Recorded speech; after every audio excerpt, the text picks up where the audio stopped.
Good morning, everyone, and welcome to the second edition of our Brown Bag Lunch Learning Series for frontline staff supporting newcomers in Waterloo Region.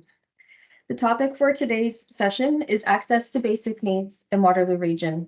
I'm Tara Bedard, Executive Director of the Immigration Partnership and your facilitator for today's event. I would like to extend a warm welcome to all of our presenters and all of our attendees. Your presence here signifies your commitment to our shared goals of helping immigrants reach their full potential, and we really appreciate that. Before we begin, I would like to acknowledge the traditional custodians and the land on which we live and work. Other than our Indigenous neighbors, we are all immigrants that have settled in this place. At one point, we or our ancestors all came to Waterloo Region seeking to be welcomed and wanting to reach our full potential. Land acknowledgement is a way of honoring the land on which our successes have been built and the Indigenous people who have been living on and caring for this land for thousands of years. As well, it is a long-standing protocol among Indigenous people that honors their spiritual connection to the land. Today, we offer it as an act of reconciliation between non-Indigenous and Indigenous peoples of Canada. So, the land on which we gather today, virtually, at least most of us, I believe, is the traditional territory of the Haudenosaunee, Anishinaabe, and Shannon peoples. This land was promised to the peoples of the Six Nations on the Haldimand Tract, 6 miles on either side of the Grand River. We acknowledge the enduring presence of Indigenous peoples with whom we share this land, their achievements, their contributions to our community. There are many organizations that make up the Immigration Partnership in Waterloo Region. Our vision is that immigrants reach their full potential and contribute to creating and sustaining a thriving and prosperous community for everyone. We work together to create the conditions for immigrants to succeed. Today's learning session has been designed together with our settlement leaders to equip you, people working at the front lines directly with immigrants who have come into our region, to equip you with the information, tools, and resources that you need to help your clients meet their basic needs by accessing housing, food security programs, legal support services, income assistance, child subsidy, transportation, and more. For the next hour and a half, regional experts will share pertinent information about this wide range of services with you. We invite you to submit questions in the Q&A section on your screen here today throughout the presentations. We will run through all of the presentations and then all of our speakers will come back at the end and we will address questions in the final portion of our agenda today from 11:40 until 12:30. And we will also be addressing questions that were submitted to us in advance by those who chose to do that during the registration process. So without further ado, I would like to dive right into our agenda for the day. And I would first like to welcome Jennifer Murdoch to join me on screen today. And welcome, Jennifer.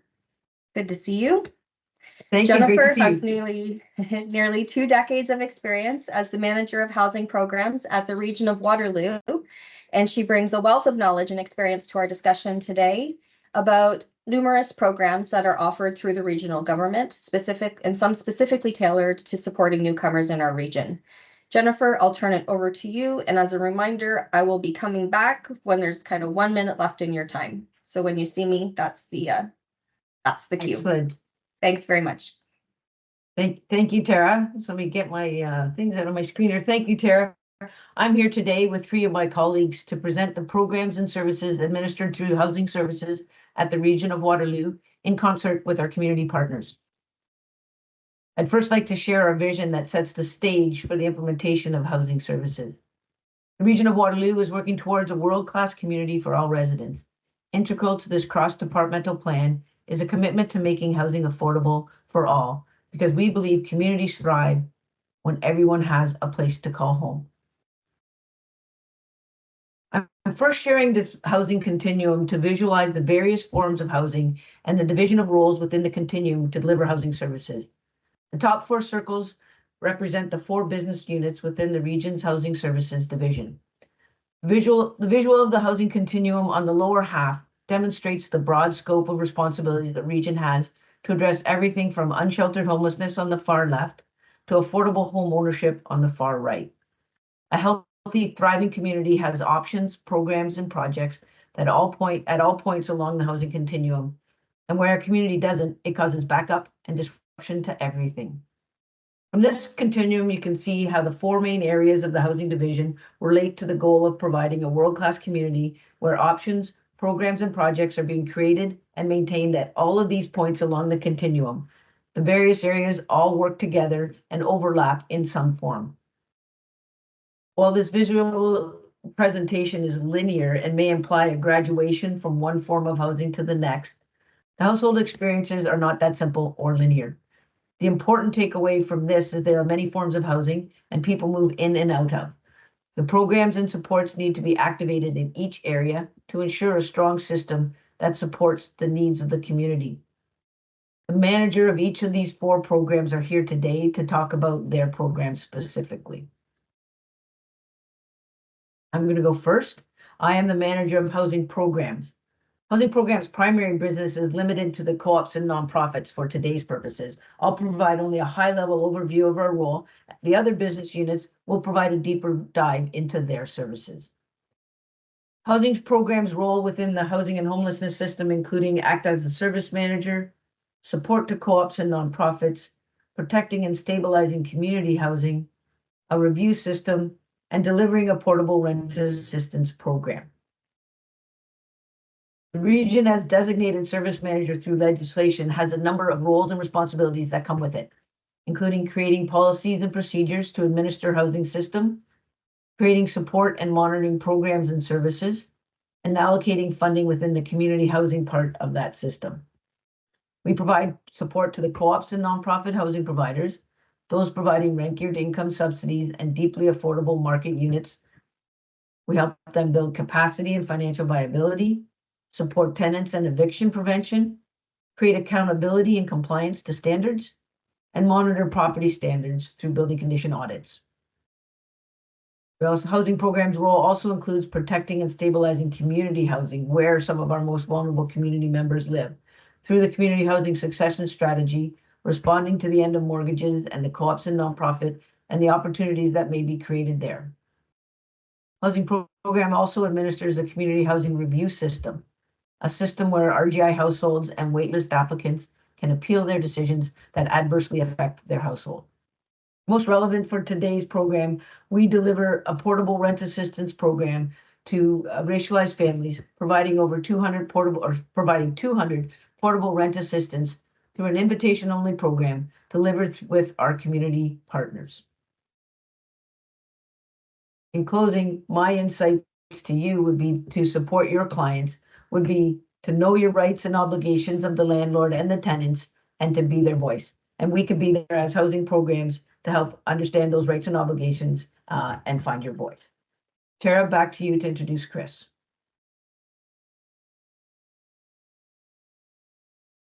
Awesome. Thanks, Jennifer. That was wonderful.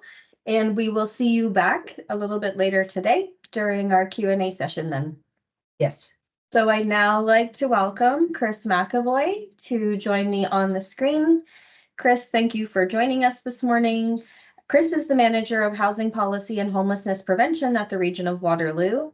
He has served the region for 15 years and is here today to share information with us to help newcomers through homelessness prevention supports offered through the region and Lutherwood Help Desk, housing services, and the Anti-Eviction Fund. Over to you, Chris. Good morning, Tara, and morning, everyone. Thank you. First, can I check in? Can you hear me okay? Excellent. Thank you for that. So good morning, everyone. As Tara said, my name is Chris McEvoy, and I sit in the chair and role of the manager of homelessness and supportive housing with housing services at the region of Waterloo. So within my team's program area, we are the designated service system manager that funds and administers programs and services aimed at preventing and ending experiences of homelessness. So what you'll see on this slide is a number of different pieces that we coordinate and help support in the community. Everything from street outreach services, supporting people staying in encampments or experiencing unsheltered homelessness, to emergency shelter, to interim and transitional housing, to supportive housing, and there are a number of different supports and services in between. And throughout the next couple slides that I'll go to in just a moment, I'll get into some of the further details of these pieces. What you'll also see on this slide are a couple of priority areas for us, our community, around responding to unsheltered homelessness in encampments.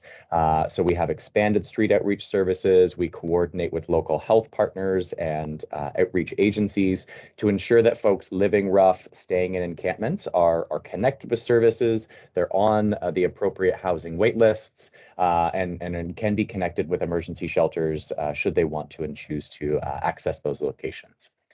The last section on this slide talks about the integration of health and housing services to end experiences of homelessness. And the two specific bullet points underneath are implementing harm reduction practices within shelters, as well as integrating health services into supportive housing. We know that housing as a social determinant of health is not the only social determinant of health.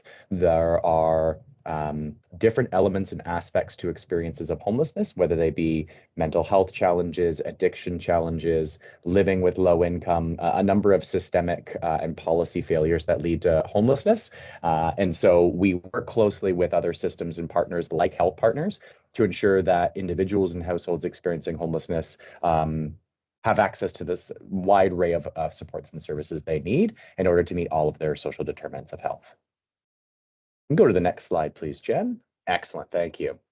So what you see here is when Jen earlier showed the housing continuum, this is the furthest left-hand side that my portfolio and team most centrally works with. So you'll see here just kind of digging a little bit deeper into the elements and details I shared on the last slide of what's accessible and available for folks experiencing homelessness, emergency shelter options, transitional housing, and then supportive housing. And so I won't go into all the details here, but what I do want to highlight a couple of pieces is one, the phone number for First Connect. We call that our coordinated entry into shelters for any youth and adults over the age of 18. Thank you, Jen, for highlighting that. So that 624-9133 phone number is a 24/7, 365 number that any community member can phone to gain access to emergency shelter or to gain supports to prevent or divert an experience of homelessness.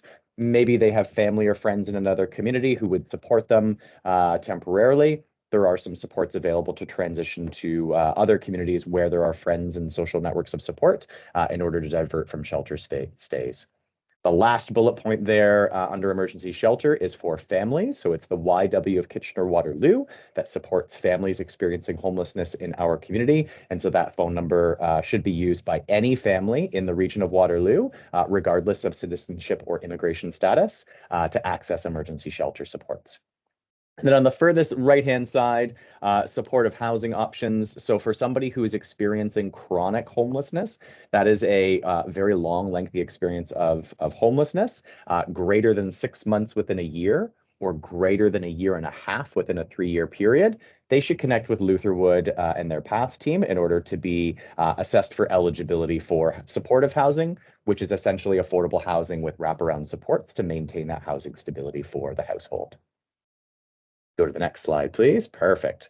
So a couple of resources that I wanted to dig into in a little further detail. The first is the Housing Resource Center and Rent Bank. So this is a service that is operated by Lutherwood in both Kitchener and Cambridge. The address and phone number and hours of operation are listed on this slide. They also have a website, lutherwood.ca, which we can update and put on these slides when they're distributed. And so essentially the Housing Resource Center is an accessible resource both online and in person for individuals and households who are looking to access housing services. So supporting with affordable housing applications, supporting with self-directed and independent housing searches, and also just a kind of a main door into other supports and resources around housing and affordable housing. So wanted to highlight the Housing Resource Center on this slide. We can move forward, please. Thank you. So the Rent Fund or Rent Bank. So this is a financial support in our community for individuals and households living with low income. And so Lutherwood, again, as the agency and provider in our community who assesses eligibility and provides funding for and through the rent bank. So Lutherwood works to prevent housing loss due to rental arrears through providing a loan or a grant. And so there is another service of last month's rent. So if somebody gains access to permanent housing or is looking to move, oftentimes a landlord will require a rental deposit for last month's rent.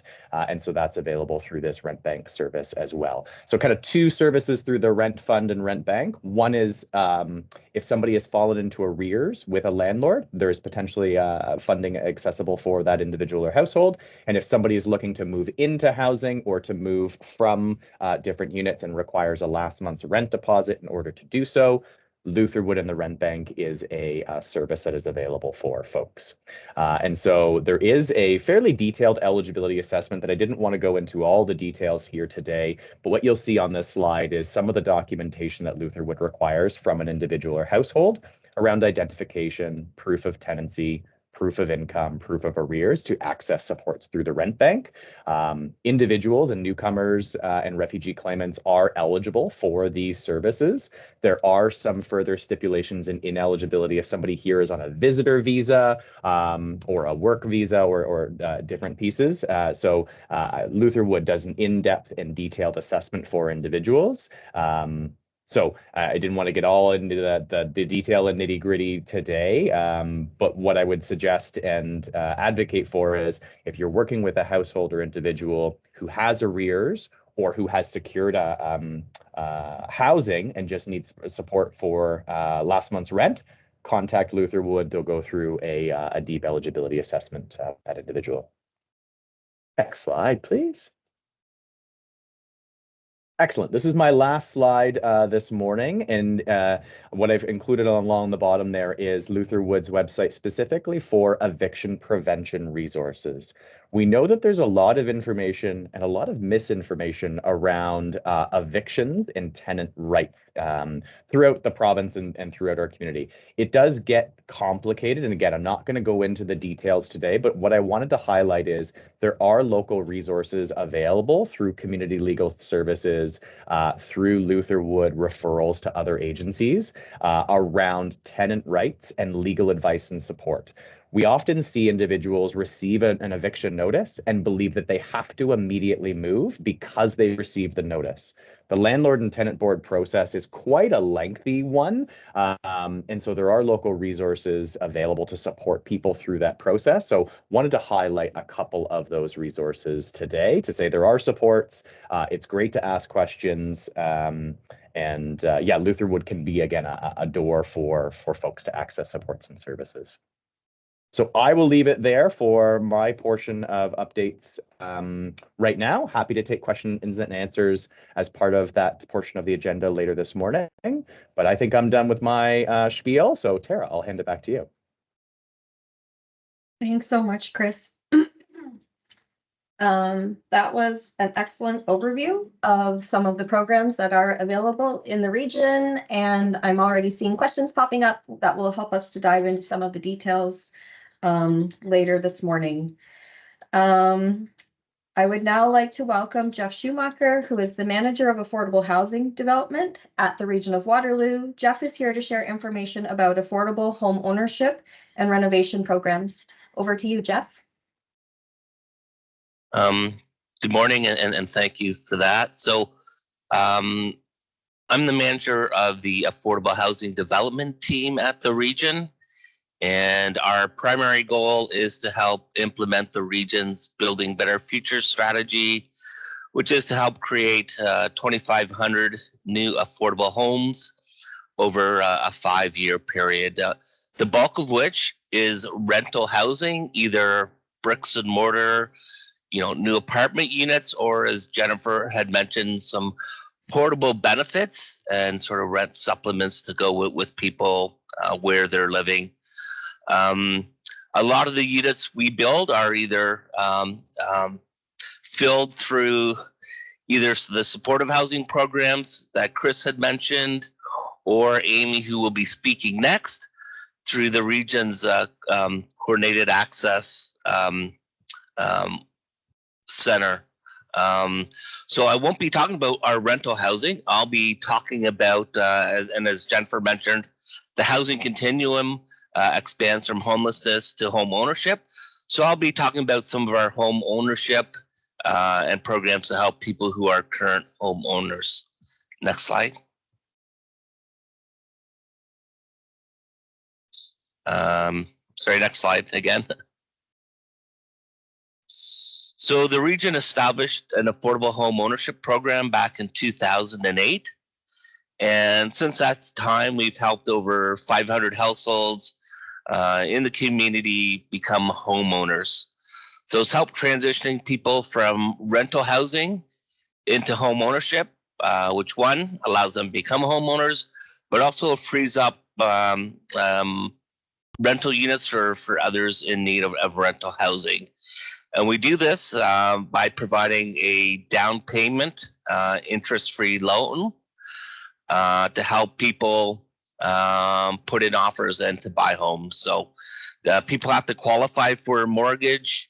It's just to help them with that first very difficult step of coming up with tens of thousands of dollars needed for a down payment. Next. I'll just quickly go over some of the eligibility requirements. So as I mentioned, while we provide the down payment loan, which the banks recognize as the homeowner's equity, they still have to be able to qualify for a traditional mortgage for the balance of the price of the home. We do have a maximum household income limit of $109,000 for the whole household. They have to be current renters and have to have lived or resided in the region for the past 12 months.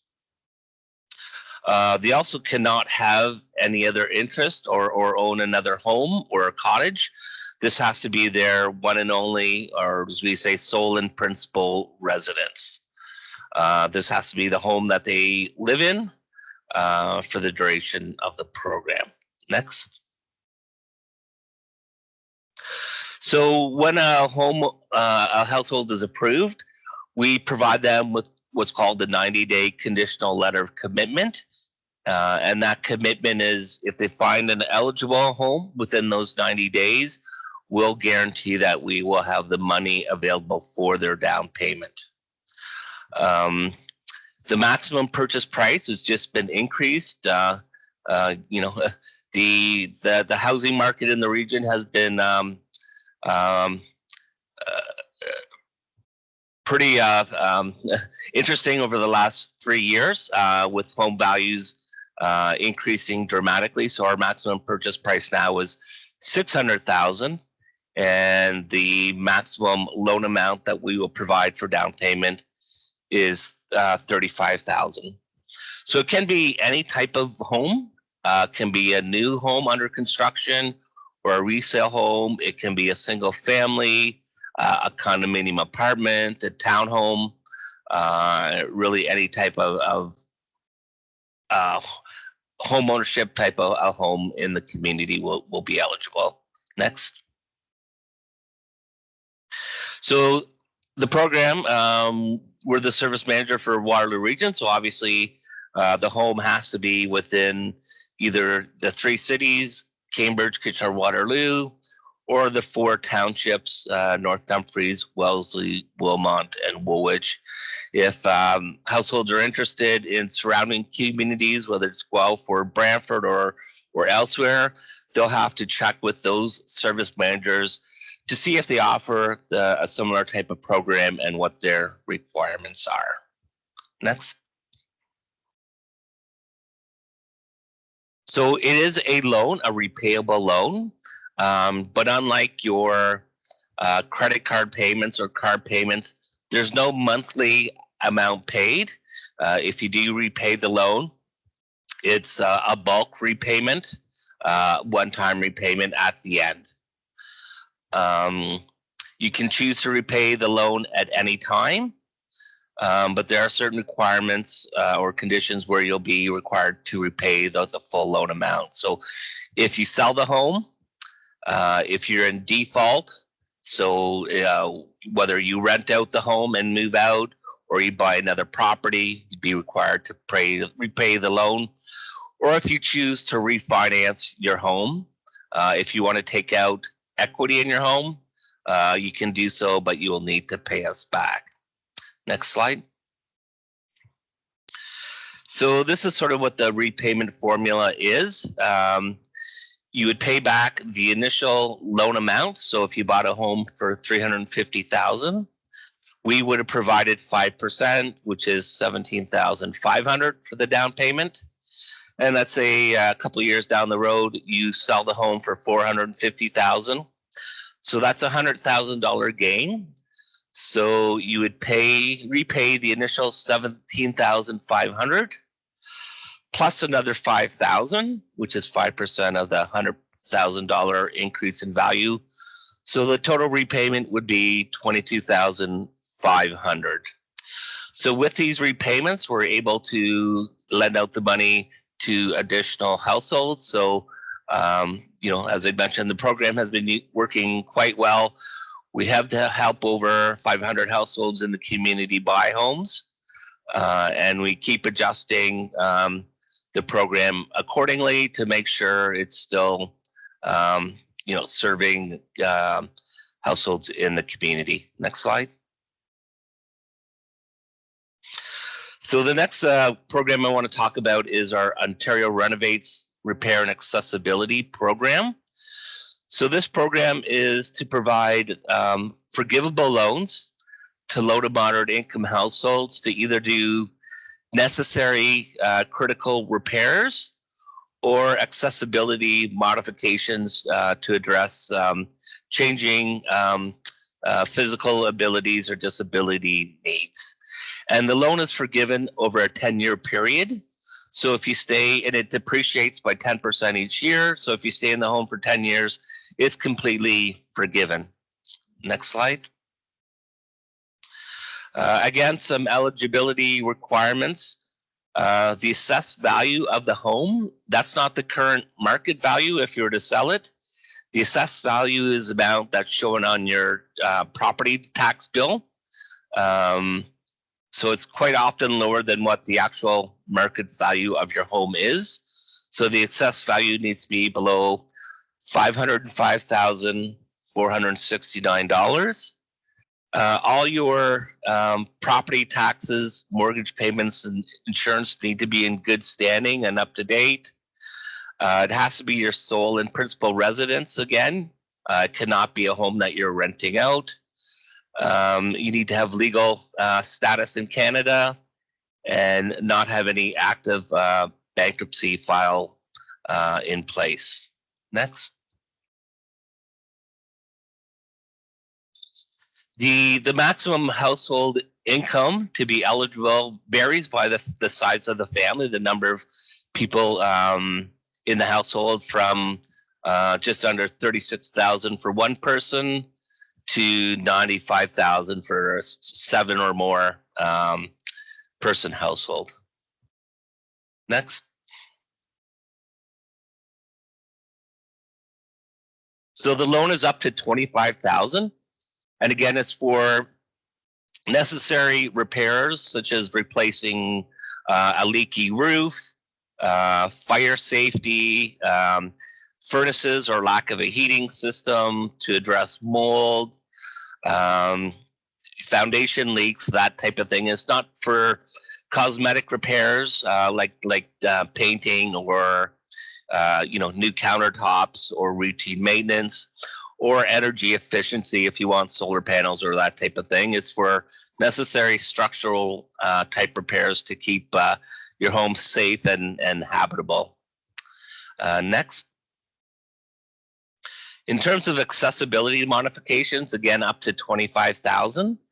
And just some examples of what type of work that may include: ramps, handrails, chair or bath lifts, adjusting counter heights, bathroom modifications such as roll-in showers or grab bars in the bathroom, and those types of costs. Next slide.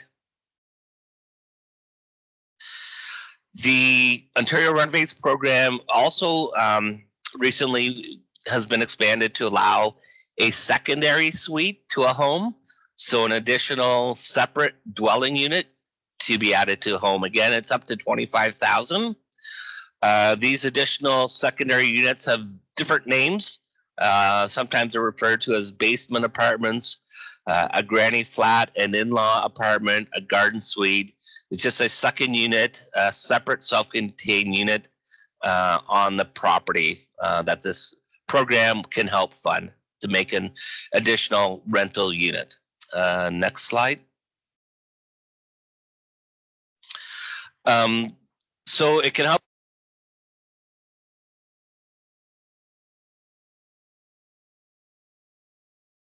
Jeff, you muted Jeff, yourself there. we lost your sound, Jeff. Sorry. If it's an illegal secondary suite that does not meet the area municipal building code, the funds can be used to help bring it up to a legal status. And the funds can also be used to make that secondary suite accessible. Just in terms of some of the requirements, it needs to be approved by the area municipality and meet building code. It has to be on the homeowner's property, so it cannot be on a rental property. And the rents need to be below CMHC average market rent, so relatively affordable. And there is a 15-year commitment to the funding. And I believe that's it for me, and I'll turn it over to Amy. Thanks, Jeff, so much. That was really, really helpful, good information. And we'll see you back at the end of the session today. I'd like to remind everyone to use the Q&A function as we're going through our presentations for questions that you have. We will come back to them at the end of our time today. And I'd also just like to remind everyone that all of the presentations will be shared with all registered participants following the end of the session. So I'd now like to welcome Amy Osika, who is the Manager of Client Services in Waterloo Region Housing. With her extensive experience in the housing sector, Amy will provide us with valuable insights on accessing community housing. Amy, welcome, and over to you. Thanks so much, Tara. Good morning, everybody. Great to be here. Jen, I'm going to ask you to advance 2 slides. To start with the Client Services and Waterloo Region Housing team. Here we go. Thank you so much. So as Tara mentioned, my name is Amy Osika. I am a manager with Housing Services at the region, and my team is Client Services and Waterloo Region Housing. So this slide is just an overview of the responsibilities that rest with my team. So within my team, we are Waterloo Region Housing. So we administer over 2,800 housing units that are owned and operated by the region. We also administer some programs under an umbrella that we call Affordable and Assisted Housing Programs. These are rent supplement units that are in the community. So they're RGI units that are operated by private landlords that we have agreements with in the community. We also have below average market rent units in the community. So these are fixed rents that are in the community at an affordable rate, where we have a partnership with the landlord who developed these units to provide these units for a certain number of years at an affordable rate. We also administer the Canada-Ontario Housing Benefit that is a partnership between the federal and provincial government. So every year we receive an allocation where we are able to provide rent supplements that are portable to those in the community so they can use them with any landlord they choose. And then we also have Building Better Futures, which is a rent supplement geared to racialized families in the community, where again, we provide a rent supplement that is portable that they can use with a landlord of their choice.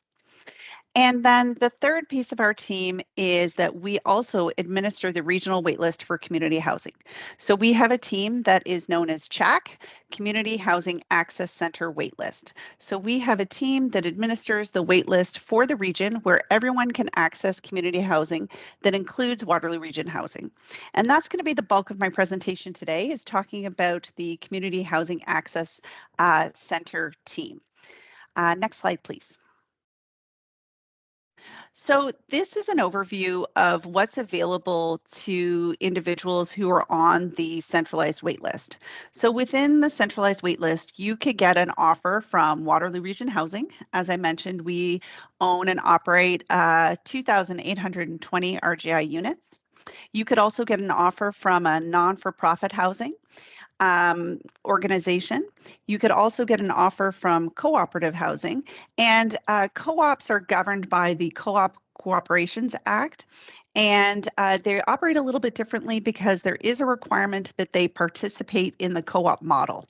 So there is a subtle difference there between not-for-profits and co-ops that applicants should be aware of when they're selecting those sites as a possibility for themselves. You could also get an offer for a rent supplement, which is a rent geared to income unit in the community. We have about 900 units in the region that operate as rent geared to income. So as your income changes, your rent changes, it can go up, it can go down. There is an added layer here where landlords have the ability, well, landlords also have their own application process that applicants have to satisfy. So once you receive an offer from these landlords, then you go through their internal application process. And then you have our below average market rent units. And these are BAMR units. As I mentioned, they're private landlords. The rent is a fixed rent that is set below the average market rent. And there is no up and down with the rent as income changes. It's just a fixed rent regardless of income, but it's an affordable rent. So when you apply to the regional waitlist, you could receive an offer from any one of these programs. Next slide, please.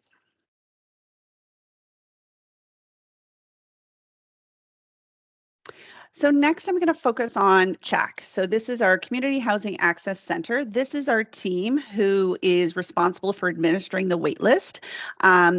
So what happens is that they receive the applications and they assess the applications for eligibility. And then as you're waiting on the wait list, we will do a review once every 2 years to reconfirm eligibility. We also look at priority applications. So we do have a number of reasons why an individual or family might have priority status. One of these is domestic violence, which is a provincial priority status. So the team also assess those and approve those as appropriate. And then we can also provide households with information about the various community housing providers. So what I want to highlight here is that we have one waitlist for the region where you could receive an offer, or a family could receive an offer for a variety number of programs or providers. Next slide, please. So who can apply for community housing? So at least one member of the household needs to be 16 years of age. All the household members must be Canadian citizens, permanent residents, and or refugees, meaning that they have applied for status. That there is no active removal order enforceable by immigration for any members of the household. That no members have outstanding arrears with any other housing provider. So if a family was previously housed at another housing provider, say in a different region, they have to make sure that they don't have any debt with that housing provider. And if they did have some debt with that housing provider, we would just ask that they negotiate a repayment plan. And as long as that repayment plan is active, then that is no longer a barrier to being active on our wait list. No members of the household can be convicted of an offense in terms of misrepresentation of income regarding RGI. So they can't previously have been convicted of falsifying documents about their income to qualify for rent geared to income assistance. And if they did own property, then they must agree to sell their property within 6 months of being housed. So once they receive an offer, so they can own the property when they're on the wait list, but then once they receive the offer, then they do have to agree to sell it within 6 months. Next slide, please. What are the documents that you need to apply? So you need proof of status in Canada and age, proof of income, supporting documents depending on your circumstances. So if there's a custody arrangement or there's medical information, we would need that information as well. And proof of assets. So I apologize, I missed updating this point when I was preparing for today, but we did have a new asset policy that was rolled out this past summer. We do now have asset limits. So when households are applying for the wait list, they will be asked about their assets, and then they will be asked to provide the documentation associated with any assets that they declare. Next slide, please. So where can you apply? So we're very excited because this past year we were able to launch our applicant portal, which gives applicants the ability to apply online. So the application can be completely done online. This is the fastest way to apply for the waitlist. And one of the benefits is that you can update your application as changes happen independently. So you don't need us to send the paperwork and then we review the paperwork and then we make the changes. You can go ahead and make the changes that you need to make on the portal independently. You will also get a confirmation email about your application, which is also helpful. So very excited to have this new option for people to apply online. But of course, you can always email us your application. So we'll make sure that these links end up in the Q&A. But here's the link for the PDF application, which you can print, fill out, and then email to us at housingapplications@theregionofwaterloo.ca. And of course, you can always come in person. So we have three main regional locations, 150 Main in Cambridge, 20 Weber Street, which is our location that replaced 235 King Street in Kitchener, and of course, the headquarters, 99 Regina Street in Waterloo. So all of these offices have welcome spaces where you can go in and use the computers to apply. We also have staff there who are available to assist you should you run into any issues when applying. And of course, we still do have a fax for anyone that wants to apply via fax, and here's the number here as well. So we'll make sure that that is in the Q&A too. Next slide, please. So tips for applicants. So as I mentioned, the waitlist can provide you with multiple offers. You could get an offer from Waterloo Region Housing. You could get an offer for a below average market rent unit. So it's really important that applicants understand what each of these mean so that they understand if this is something that they actually want to check off on their building selection sheet. Maybe they're not interested in a below average market rent unit, or maybe they're only interested in that kind of renting. So it's important to understand the different housing options that are available and why they're different. So who are the different providers and what is the kind of rent that is available? Also, we really encourage people to understand the choices that they're making in terms of the buildings that they're selecting. We encourage applicants to visit the neighborhood, to use our online building catalog to look at the properties, and only choose the properties that they're really interested in residing at. As I mentioned here, it said if you have former tenant arrears, then make sure that you have a payment plan in place and always keep your information updated. So if you apply through the portal and you have a portal account, then it's really easy for you to keep your information updated. When your phone number changes, when your household number changes, your income changes, it's very easy for you to go ahead and make those changes independently as they happen. Next slide, please. Amy, are you coming to the end? I will very quickly wrap this up. Thank you. So Tara, Sorry. I just want to highlight 2 points, and Jen will skip slide 35 and 36. There is a one offer policy. This is very important for families to understand, is that they need to pick sites that they're actually willing to reside at, because you're only going to get one offer.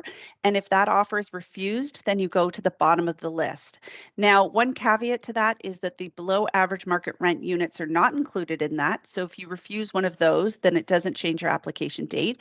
But if you did refuse one of the other offers, it would mean that you go to the bottom of the list before you receive another offer. And then the last thing I wanted to highlight on slide 37 is that unfortunately we are not emergency housing.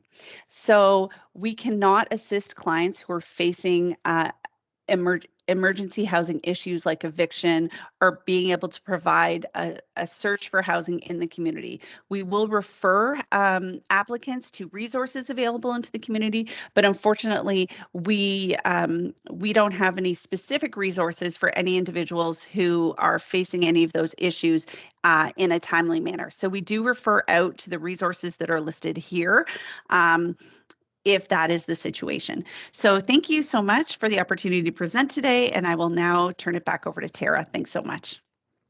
Thanks, Amy. I know it's like so much information to try to share in a short time. That was a great overview, and I'm sure we'll be coming back to you in the Q&A with questions from everyone. Thanks for joining us this morning. I'd like to now move us out of the housing space and into the food security space. I'd like to welcome two dynamic leaders in our community to join me today. Kim Wilhelm is CEO of the Food Bank of Waterloo Region, and Dianne McLeod is the Executive Director with the Cambridge Food Bank. Nice to see both of you this morning, and thank you for being with us.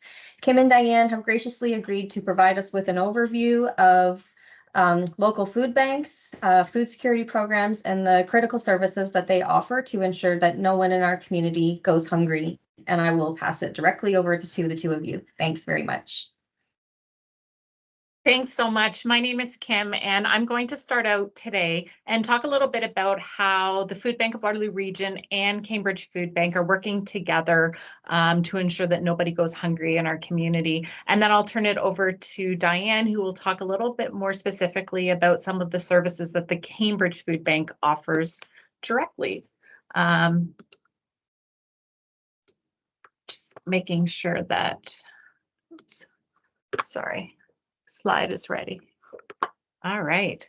At the core of it, oh, no, wrong screen. Sorry.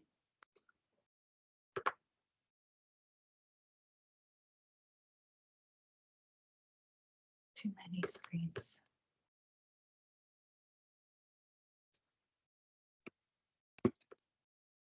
Sorry, just a second. At the core of it, though, the key is that food is a basic human right, and no matter where you live in Waterloo Region, because we have such a strong network, you should have access to fresh and nutritious food.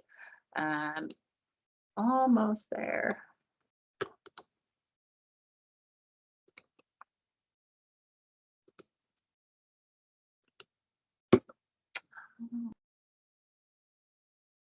Sorry, I'm just having troubles getting here with my dual screens. Kim, would you like us to share our screen on your presentation? If you could, that would be great. Thank you. Absolutely, no problem.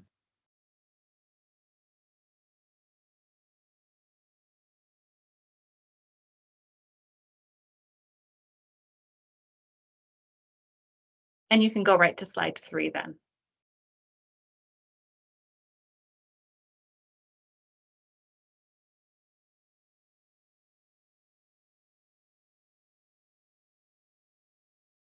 Sorry, just give us a second. We are struggling too. There you go. Excellent, thank you. So Dianne and I, the Cambridge Food Bank and the Food Bank of Waterloo Region, together, we are leading the Community Food Assistance Network. Next slide, please. The Community Food Assistance Network ensures that no matter where you live in Waterloo Region, you have access to fresh, nutritious food. We're supporting Kitchener, Waterloo, Cambridge, as well as the townships through this network. Right now, as food banks, we are seeing our highest need in almost 40 years. Efforts to address food insecurity involve a combination of government policies that improve the income of low-income households, community programs, and support systems aimed at improving access to affordable, nutritious food for all individuals. Many people often ask me, why is somebody food insecure? And there are so many reasons why somebody could be food insecure, but at the core of it, food insecurity is a symptom of poverty. And you can range in mild food insecurity to severe food insecurity. And food security for that's mild would be somebody that's uncertain about their ability to obtain food. It's something that's stressing them out. Moderate food insecurity would mean the person doesn't have enough money or resources for a healthy diet and has uncertainty regarding the ability to obtain food. Maybe they'll skip meal or run out of food occasionally. And then severe food insecurity is when someone is severely food insecure and they have run out of food and gone 1 or maybe more days without eating, and they're likely experiencing hunger on an ongoing basis. Next slide, please. As I mentioned, the Cambridge Food Bank and the Food Bank of Waterloo Region are leading the Community Food Assistance Network. Through this network, we want to ensure that we're providing food support to more than 120 agencies and community programs right here in Waterloo Region. And together, these organizations provide food hampers, community meals, some nutritional outreach, shelter and residential programs to those folks that are experiencing food insecurity. Additionally, the network provides what we refer to as wraparound services like counseling, mental health support, job placement assistance, shelter and housing support. And while the Food Bank of Waterloo Region doesn't provide these supports directly, it's this network of food providers that are ensuring this. And together, we're ensuring that everyone in the community has access to the supports that they need. Next slide. 2 food banks, 1 network. As I mentioned, we're made up of 120 community programs and agency partners. The Food Bank of Waterloo Region acts as a food distribution system. We are looking at acquiring food and distributing it to our network. The Cambridge Food Bank does that, but they're also running programs directly at their location, and Diane's going to talk a little bit about that later. These are some of the programs that are in our network, and like I said, emergency hampers, community meals, nutritional outreach, and shelter residential programs are some. Next slide.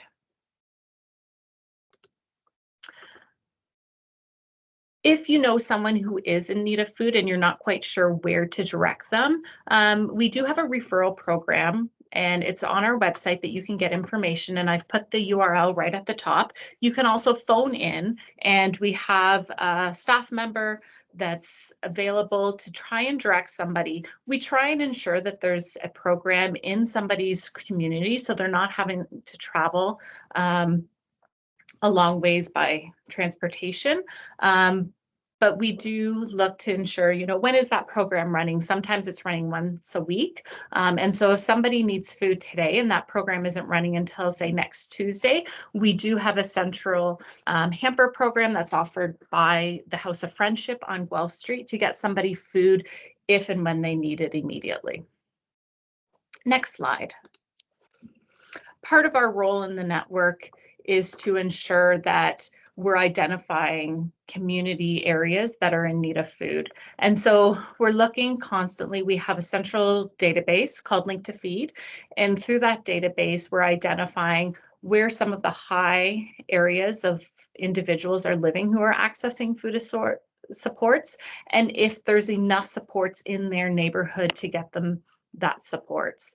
Really, we're building a structured infrastructure. And once we identify the need, then we're looking to say, okay, is there an existing program that's offered in the community in that area that maybe isn't running a food program? Do they have the infrastructure to store fresh food, frozen food? Do they need to have a mobile pantry on site to help with that? Is there someone else that we can piggyback up to support that? And so there's ongoing looking to say, how can we support that? Next slide. We're also collaborating then with programs and educating. Through this network last year, we were able to acquire and distribute over 7.2 million pounds of food to our programs. We also ran grocery cart pilots where in some cases, there were organizations that didn't have the infrastructure to run a food program, but they were able to distribute gift cards to individuals. At the Food Bank of Waterloo Region, we have what we refer to as our Fresh Approaches Room, where we are repackaging food like flour, putting it into smaller packages that's better for an individual. We're also rescuing food there. Sometimes that head of lettuce is beautiful underneath, but you just need to peel off a few layers to get that beautiful lettuce. We also have the mobile pantry where a building isn't required. We can take our mobile pantry to a parking lot and distribute fresh food hampers at that location. And the Cambridge Food Bank also runs their mobile food market, which I'm sure Dianne will touch on later. Next slide. At both locations, we're using staff and volunteers to help sort our food that arrives from food drives, corporate donations, grocery stores. If you're looking for a volunteer opportunity, please check out our websites and help us with that work. And then finally, next slide, we store the food safely. We've got refrigerators, lots of dry racking on site, freezers to ensure that the food is stored safely. Next slide. And then between our two food banks, I think we have 13 vehicles to ensure that the food is transported in a safe manner to our agency programs. Next slide. Finally, through our community partners, we're serving the community. And you'll see on the next slide that last year, over 58,000 individuals accessed a food program over 450,000 times right here in Waterloo Region. That's more than 100% increase from pre-pandemic. About 35% of those folks are under the age of 18. And we continue to see an increase month over month in those who are accessing food assistance. As I mentioned earlier on, we are seeing the highest need in more than 40 years of food banking here in Waterloo Region. And with that, I will turn that over to Dianne to talk a little bit more about what the Cambridge Food Bank offers.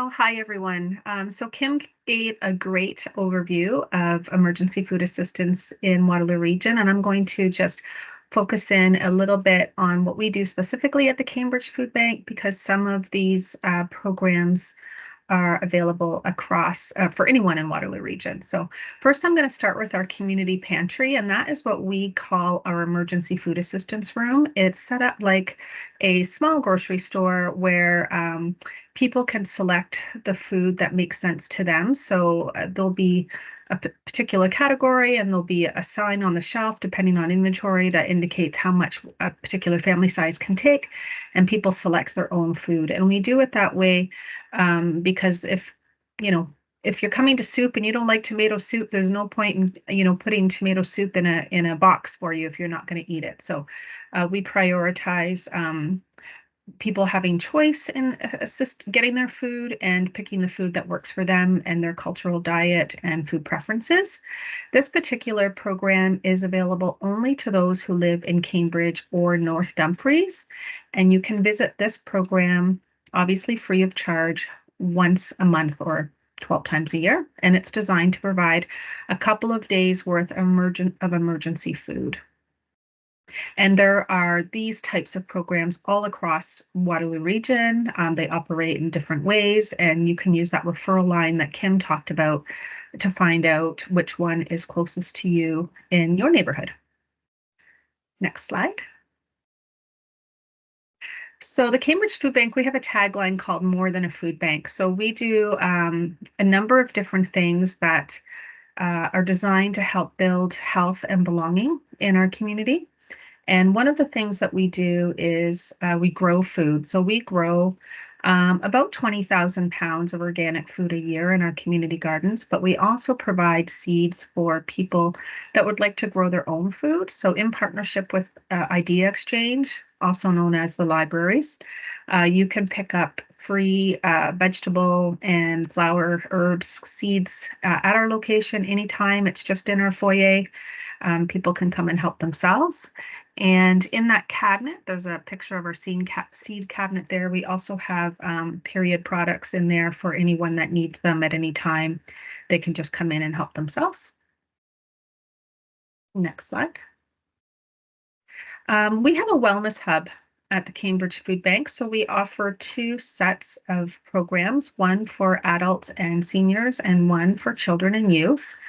Adults and seniors programs, well, they all revolve around health and nutrition, but they're all free and they're open to anyone who would like to attend. They do change quarterly, so I can only give some examples of what might be available, but they will change quarterly. So if you have anyone that you're supporting that would like a specific program offered or has a need for a program, we're more than willing to put that on our calendar.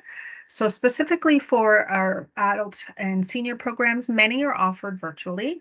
We do have some in person too, but we try to make them available for anyone, and people from all over the world attend these programs. We have people from Texas and Ghana. We have people in retirement homes, long-term care, all kinds of people attend these programs, and they focus a lot on movement, reducing chronic pain.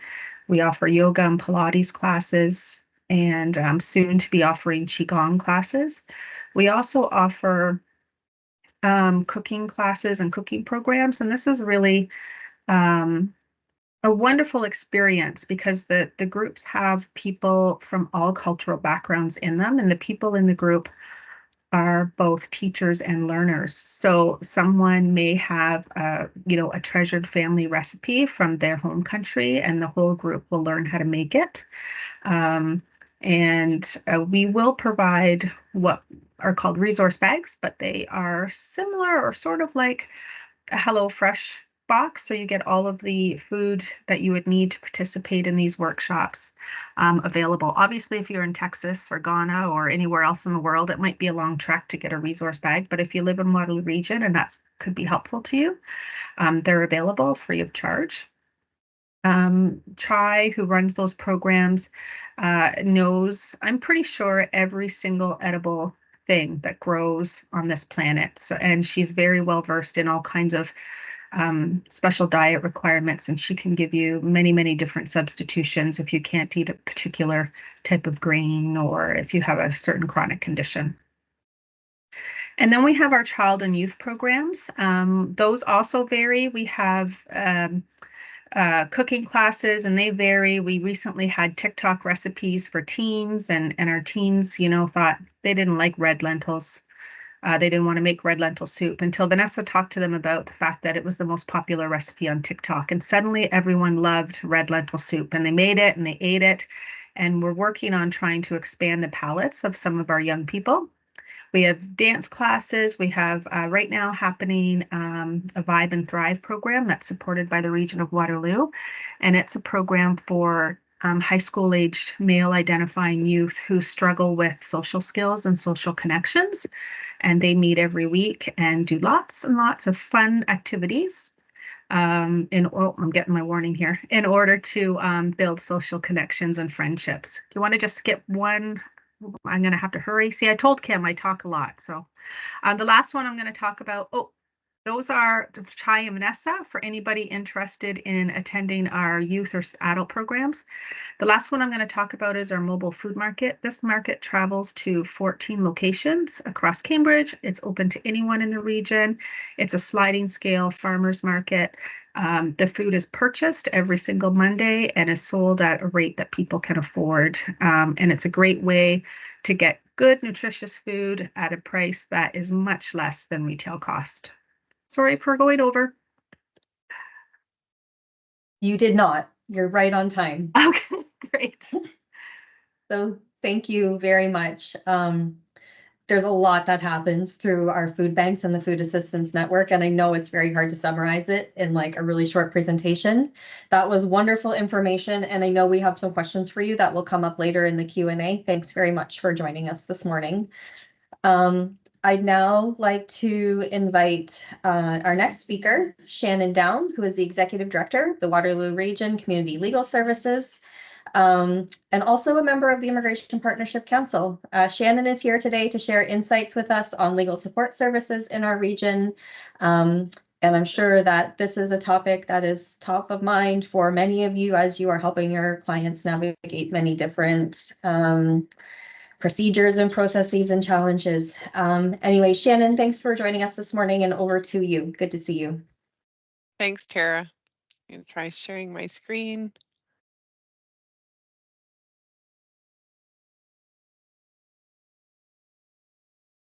Okay, are you able to see my screen? Okay, so thanks, Tara, for the introduction. As Tara mentioned, I work with Waterloo Region Community Legal Services. And my name is Shannon Down. I'm a lawyer and also the executive director at the clinic. So our clinic is a community legal aid clinic funded through Legal Aid Ontario. And there are 76 similar clinics across the province. Each clinic is a local not-for-profit governed by a board of directors, and we also have some specialty clinics in Toronto who focus on specific areas of law, but our clinic is a general service clinic, and I'll be going through the services that we provide. Core services that most community legal aid clinics provide are income support and residential tenancies assistance, and we have a team of lawyers, paralegals, social workers, community development workers, and office administrators. Our catchment area is all of Waterloo Region, so the townships, as well as the City of Waterloo, the City of Kitchener, and the City of Cambridge. And we have services, our services are offered in any language. So we offer free interpretation with our services, either by telephone interpretation or in person or by Zoom. And our mandate is to provide services to low-income individuals and families who meet our financial eligibility, which I'll talk about in a couple of slides. To get in touch with us, you can call us. We have a web contact form. That's on our website, www.wrcls.ca. We also offer walk-in hours. So at our head office, which is at 450 Frederick Street at Unit 101, we have walk-in hours from 8:30 to 3 p.m. Tuesday, Wednesday, Thursday, and appointments for clients on Mondays and Fridays. And then we also offer appointments and walk-ins at our Cambridge satellite office, which is at Lang's at 1145 Concession Road in room 206. So in order to qualify for our services, you have to meet our financial eligibility guidelines. And clients would be eligible if they are receiving as their source of income any of the following types of income. So if they're on OW, ODSP, Old Age Security, and receiving GIS, War Veterans Allowance, Canada Pension Plan Disability, Canada Pension Plan where that's their sole source of income, and WSIB if it's temporary or threatened. If a client is not receiving one of those types of assistance or income, then these are the financial thresholds. So for an individual, one person, the gross income of $22,720 per year, gross income, and asset limits of just under $9,000. And the financial eligibility goes up with the size of the family unit. These are set by the province. We don't set these limits. So our lawyers can provide legal information.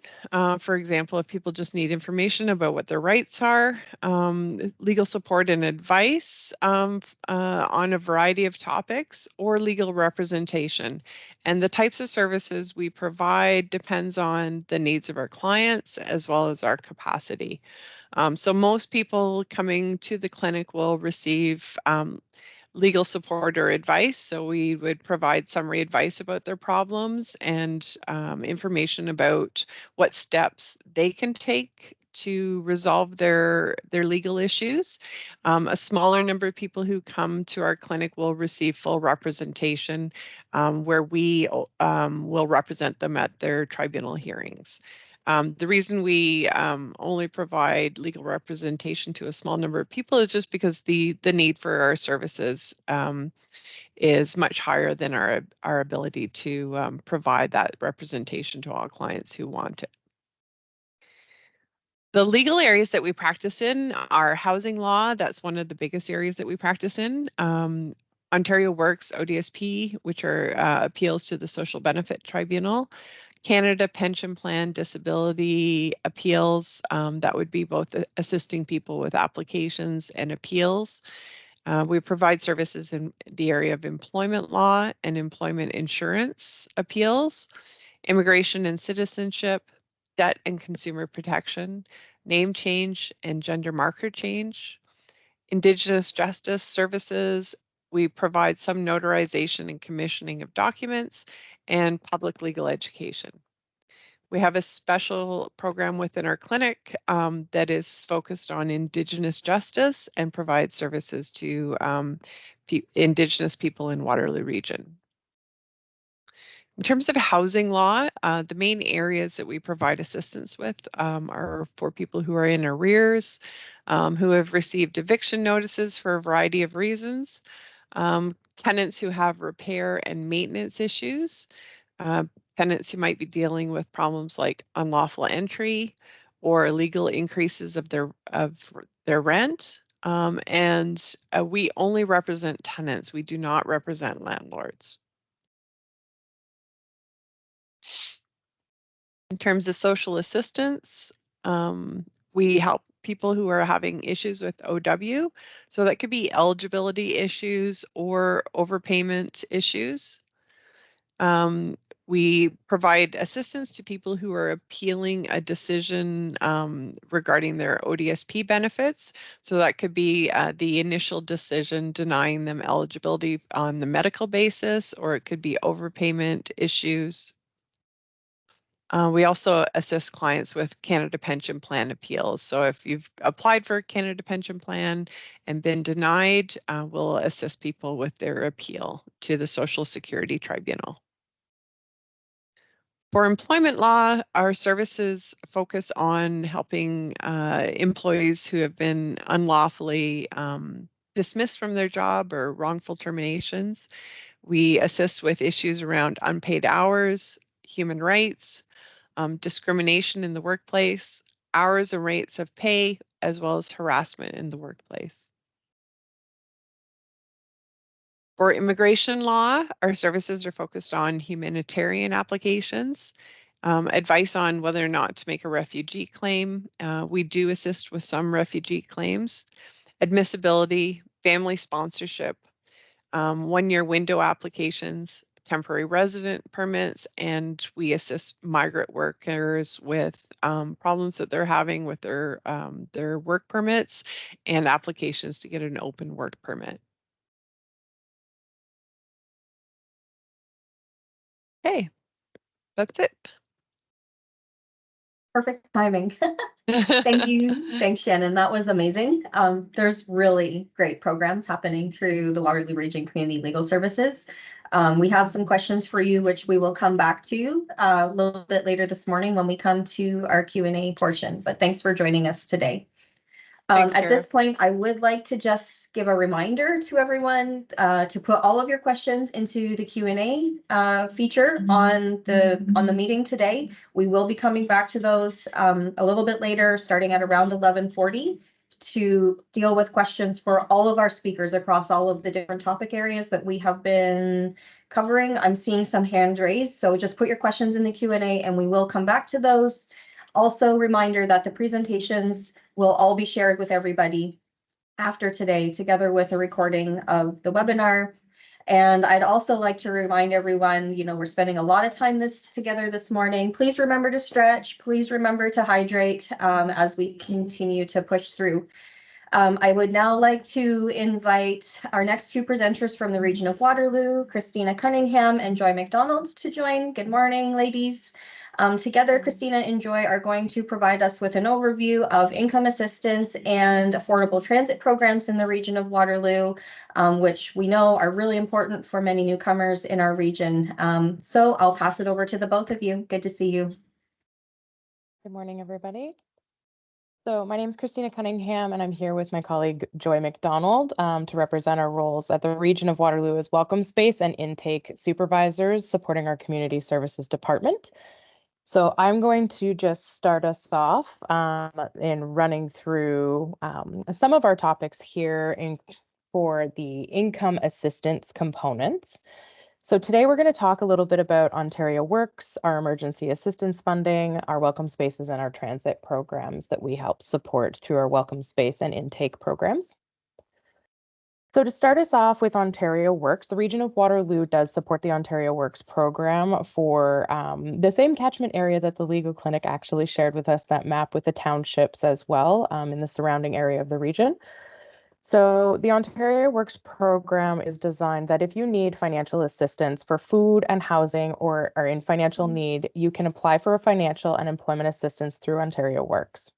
The Ontario Works program offers money to help individuals and their eligible family members with living expenses, including money for food and rent. There's also health benefits for the individuals and their eligible family members, and employment supports to help individuals find and keep a job.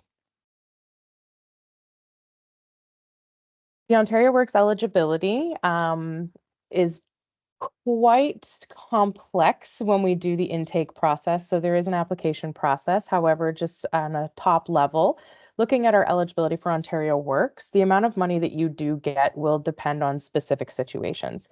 To qualify for Ontario Works financial assistance, oh, I am sorry. I apologize. I am not even sharing my screen, am I? I've got it here, Joy. That's okay, Christina. We are taking care of it. There we go. Thank you. Apologies. Can everybody see that presentation? Yes, okay, perfect.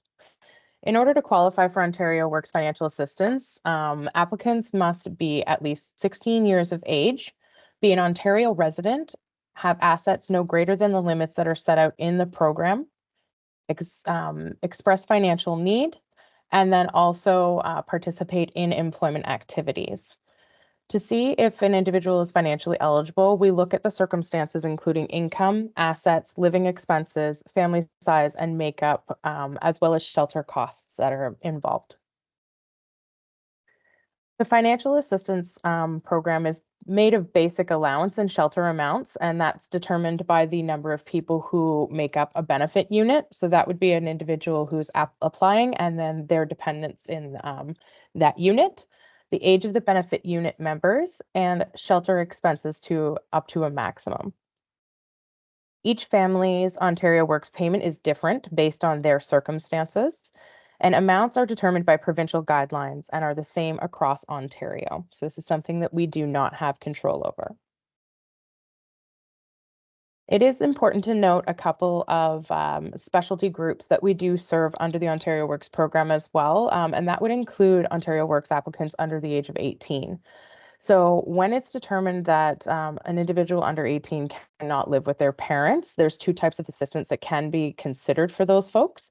Temporary care assistance can be provided to another adult who may be caring for that child.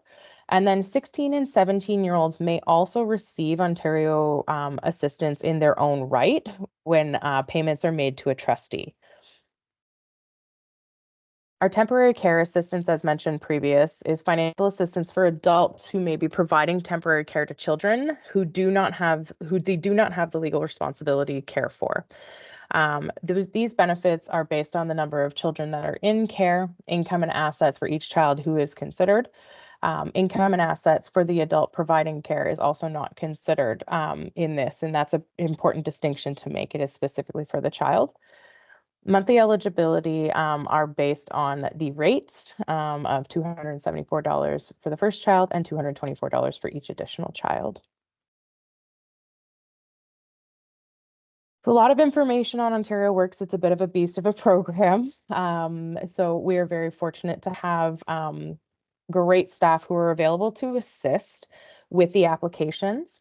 And then we also have our social assistance digital application portal that can be accessed in order to apply online. So individuals in need of assistance should be referred first and foremost to the online application. If they are unable to apply online, they can also contact the 188 number that's listed here, 188-999-1142. An application takes roughly 20 to 30 minutes, depending on circumstances, and only one application should be submitted per family. Just to be noting as well that if individuals are seeking income assistance through Ontario Works or Ontario Disability Support Program, so the ODSP program, they can apply through the same online application. This is a new feature that's actually just started recently. So it's supposed to ease people's application process through social assistance. And if there are events where an applicant does require special services such as like interpretive services or experiencing high risk or time sensitive emergency situations such as experiencing domestic violence, disasters, homelessness, critical medical emergencies, or a pending eviction, we also do recommend coming through our local office as well for an application screening, and that can be done by calling our emergency assistance line, which I will share in just a few minutes here. So emergency assistance is intended to help an emergency situation where no Ontario Works eligibility is. The emergency assistance funding is determined on a case-by-case basis by an intake caseworker.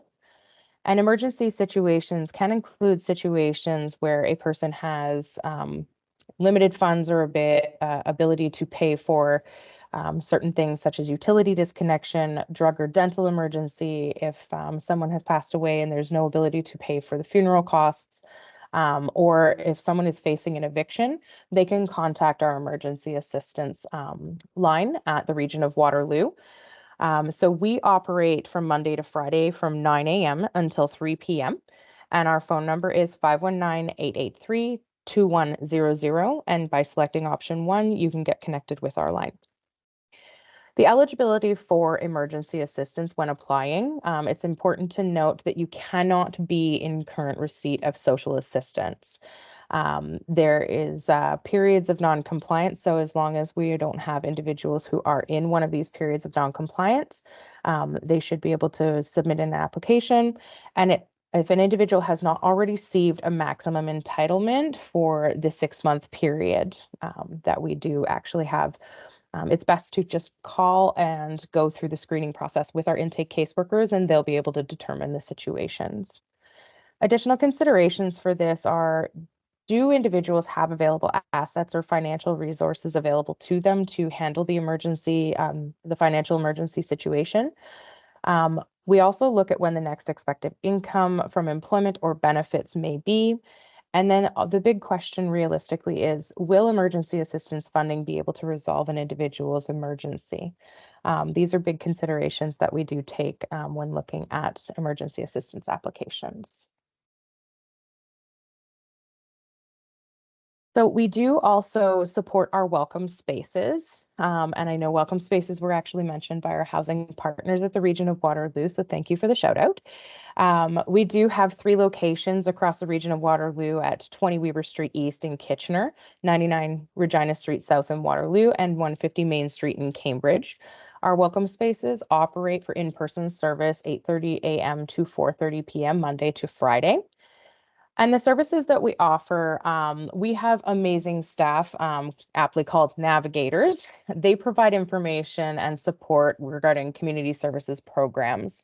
So they will be able to assist in navigating the Ontario Works program, employment services, children's services, and housing. We also offer access to employment supports program through the use of our computer lab. Folks have access to photocopiers, fax machines, and other resources that are available.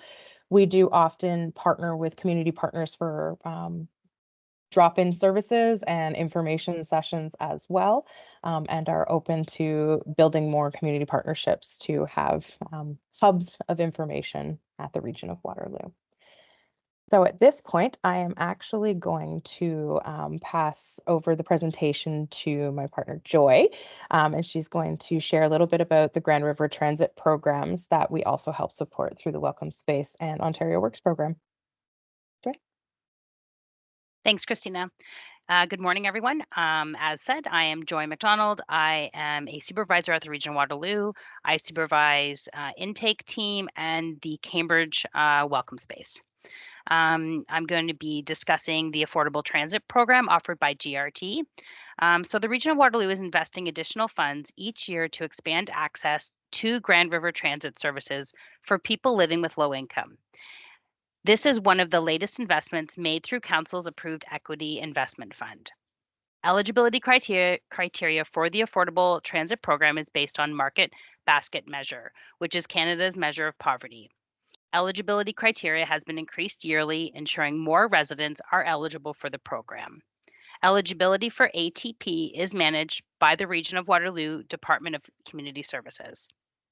The Affordable Transit Program provides currently a 48% discount on the price of a monthly pass, the stored value, or the Mobility Plus tickets.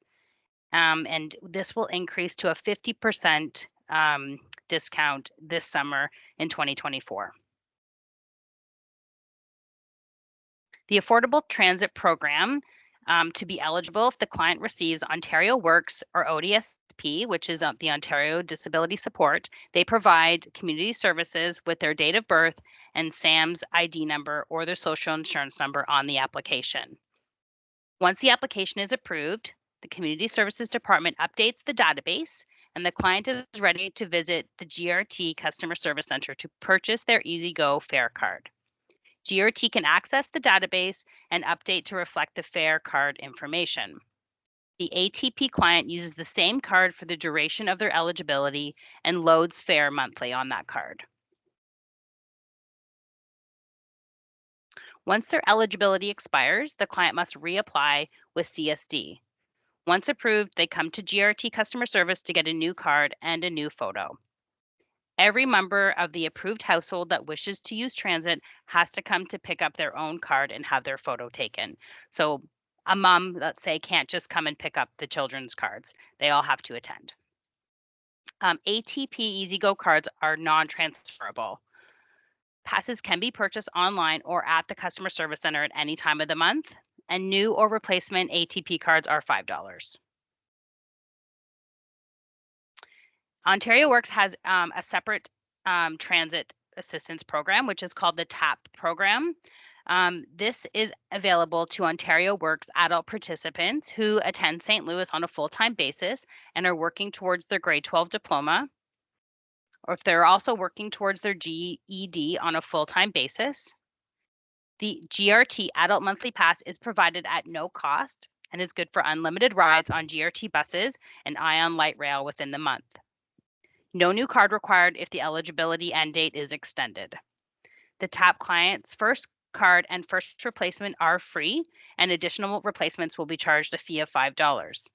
It's really important to note that this program has eligibility through Ontario Works, so the clients would need to contact their caseworker and review those eligibility determinants.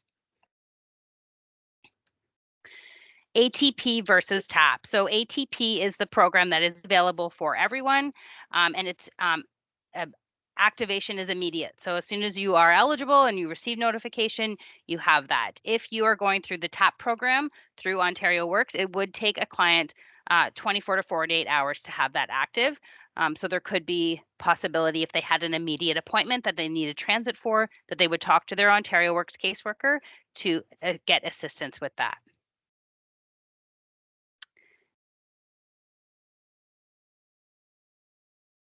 Thank you. Amazing. Thank you so much, Christina and Joy. That was a lot of really great information for our participants this morning. We have some questions for you, which we will come back to in a little bit. But I would now like to invite our final two speakers to join me on screen for this morning, who are Brittany Barnard and Lisa Van Beek. They are here this morning to talk to us about childcare subsidy programs offered by the region of Waterloo. I would just, before I hand it over, like to remind everyone, please use the Q&A function. We will be coming back to all of our speakers in about 10 minutes time with all of your questions. So over to you, Brittany and Lisa. Thank you for joining us this morning. Hi, everyone. Thank you for inviting us to your Brown Bag Lunch Collaborative. My name is Lisa Van Beek, and I'm here with Brittany Bedard. We are both caseworkers in the region of Waterloo Childcare Subsidy Program. We're here today to talk about the Childcare Subsidy Program and share some resources with you that may be a benefit to the families that you're serving. The Childcare Subsidy Program is a program that provides financial support directly to licensed childcare programs and recreation programs that have agreements with the region of Waterloo. We serve families who live in the region of Waterloo with children aged 0 to 12 years. We help families with their childcare costs by making payments directly to childcare operators. Today, we will cover who is eligible for childcare subsidy. We'll explore topics such as status in Canada, reason for service, and financial eligibility for childcare subsidy. We'll also cover how to apply for childcare subsidy, submitting documentation, and how you can support your families you're working with look for licensed care. For families that you are serving, they may benefit from applying for childcare subsidy. The individuals with the following immigration status can apply for subsidy: permanent resident landed immigrant, Canadian citizen, refugee claimant, temporary resident on a work permit, temporary resident on a student permit, and families would have to provide verification or proof of their status in Canada as well as their arrival in Canada. Children do not require status to apply to be eligible for childcare subsidy. Individuals fleeing an active war situation may be eligible for childcare subsidy without a work or study permit. If you are working with these families, please have them contact our childcare subsidy intake team to discuss their needs further. If an individual has an enforceable deportation order, they're not eligible to apply for childcare subsidy. To access the childcare subsidy program, a family must be financially eligible. Financial eligibility is based on a family's income. We will look at the family's most recent notice of assessment or their Canada Child Benefit Notice to see if they financially qualify for support towards their childcare costs. Subsidy eligible families may be fully eligible or have a parent contribution towards their childcare costs. Individuals who are newcomers to Canada and have not yet filed their taxes may be fully eligible for childcare. For example, someone has come to Canada January 2024, they wouldn't have the tax documents required for our program, so please have them contact our office. With subsidy eligible families may also qualify for CWALC, which is the Canada-wide Early Learning and Childcare Program, which is a reduction in your childcare costs for children under the age of 6. Families that do not qualify for subsidy can still access subsidy CWALC if they have a child under the age of 6 and are attending a CWALC program. They will receive this CWALC deduction by going to the operators directly. The Child Care Subsidy Program has an interactive calculator that a family can use to determine what they would pay per month based on their current taxes. The chart on the left provides a glimpse of what a parent would pay per month towards their licensed childcare costs. The calculations come from the province of Ontario. If you see the calculator on the right, you'll see it is interactive. Families can put in their actual notice of assessment or candidate child benefit amounts, and it will show specifically per month what they would pay.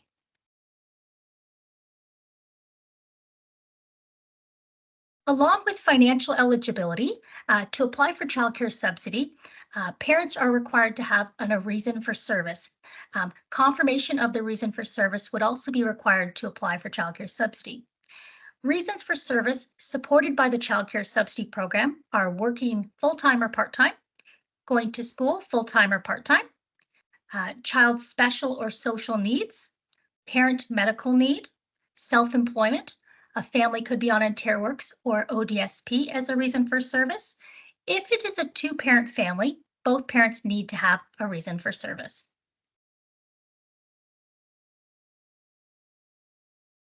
If a parent requires childcare subsidy for their own medical needs, or the child requires subsidy for special needs, we have forms that would need to be completed by doctors or special needs agencies to support this reason for service. If you are working with a family that may need daycare for special needs or parent medical needs, they can access these forms on the Region of Waterloo website or contact our intake team to request a copy. They're also available on the PDF here, hyperlinked.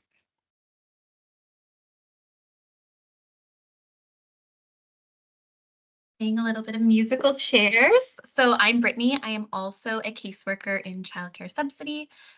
So the next thing that I'd like to cover is SNAP, which is Special Needs Resource Collaborative, where parents or caregivers can receive any supports if they have concerns about their children's development, special or social needs. Like Lisa talked about, this is a reason for service that we can also support in subsidy, and it helps parents to connect with the appropriate agencies. SNAP is able to assess children's needs and determine if a referral to childcare subsidy would be appropriate. Parents are able to self-refer on the website, or if they're working with a professional with their children, they can also refer. End dates in childcare subsidy. So end dates are set for a variety of reasons in childcare subsidy. Typically, it's because we need updated documentation or verification. And to have an end date extended, we need families to contact us to provide the information needed. Sometimes it can be as simple as a child is going to extend a day and the program is going to be ending at the end of the school year. So we need to know where the child's going for the summer. But sometimes it can be we need pay stubs for work, or if the parent is attending school, we need updated school enrollment. If clients or families do not know what their end date is, or they need help to extend their end date, please ask them to reach out to their caseworkers at any time, and we can let them know what their end date is and what is needed to move forward with subsidy. How to apply for childcare subsidy. So you can apply online. This is what the application looks like. You can also phone in and have one of our case aides assist when applying. If families have any questions while they're applying, please call, and our case aid team would be happy to help them. Once families have submitted their application, they do need to follow up with their documents. So this is the general list of the documents that we typically need, but every family situation is different. And when they've completed the application form, then it will generate a list of what is needed. Once we've received all of the documents required for a family's file, then they will move on to having an intake appointment with a caseworker to determine their eligibility in the childcare subsidy program. Finding childcare is separate from the childcare subsidy program, so we are able to assess the financial eligibility to support licensed childcare. However, families are required to find their own childcare. You are able to use OneList, which is a database that has all of the licensed childcare options in our region. And it's really important that families are getting on the wait list as early as possible. You are even able to get onto a wait list if you are expecting a baby and you know your due date. Wait lists are very long in our region right now, so it's always encouraged to get on a wait list as soon as possible. There's also early learning childcare navigators who can help with looking for childcare, help with the subsidy application, and they are through Early On or the YMCA. The different types of licensed childcare that we support would be a daycare center, home-based, school-based, so that's extended day, so before and after school programs, and recreation programs like summer camp. Families, if they're needing to ask any questions, here's a list of who they can contact. If it's something about their subsidy, their caseworker. If it's a question about the program that they're in, then their program supervisor or the early learning professional in the program. If there's general inquiries, please reach out there. And then these are just all of the resources that we've included in our presentation if it's helpful for anybody working with families. Thank you so much. That was amazing. Thank you, Brittany and Lisa, for all of that really excellent information about childcare subsidy and childcare programs in our region. We know they're really important for newcomer families. That brings us to the end of the presentation portion of our session this morning. So thank you everyone for sticking with us on our marathon, as we've heard about so many of the essential services and programs for newcomers to help them meet their basic needs in our region. I would now like to invite all of our speakers this morning back to join on screen. As we now move into the Q&A portion of the morning, we have about 45 minutes to address questions that have been submitted to us in advance and have been loaded into the Q&A feature here in Teams as we've been going through the various presentations. I am going to moderate us through the questions. And I will address them to ideally a specific speaker, or if I'm blanking on who it should be and you know it's you, just please put your hand up. And I'm going to ask everybody to just stay on mute while we're going through so that we don't get background noise joining us. And before we dig into some of the questions that have been submitted to us by participants in the chat and in advance of today's session, I have one that I would like to ask, which I know is like really a priority for the work we do through the Immigration Partnership and some of the organizations that we are working with supporting newcomers in the region. And I was triggered by Shannon, actually, in her presentation, mentioned specifically reference interpretation being available to clients who are accessing services through the Waterloo Region Legal Clinic. You know, for the services through the region of Waterloo, whether that be housing or income support or childcare, through our food banks, is interpretation support available for newcomers who need assistance with communicating to be able to access the programs? I'm just going to start with that because it wasn't specifically addressed through the other presentations. And maybe start with food banks because there's fewer of you, and then maybe somebody, I don't know, you can duke it out through our regional colleagues who wants to address that one.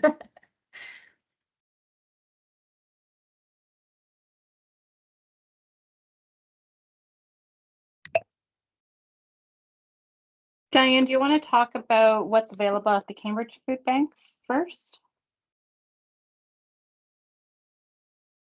People put me on the spot.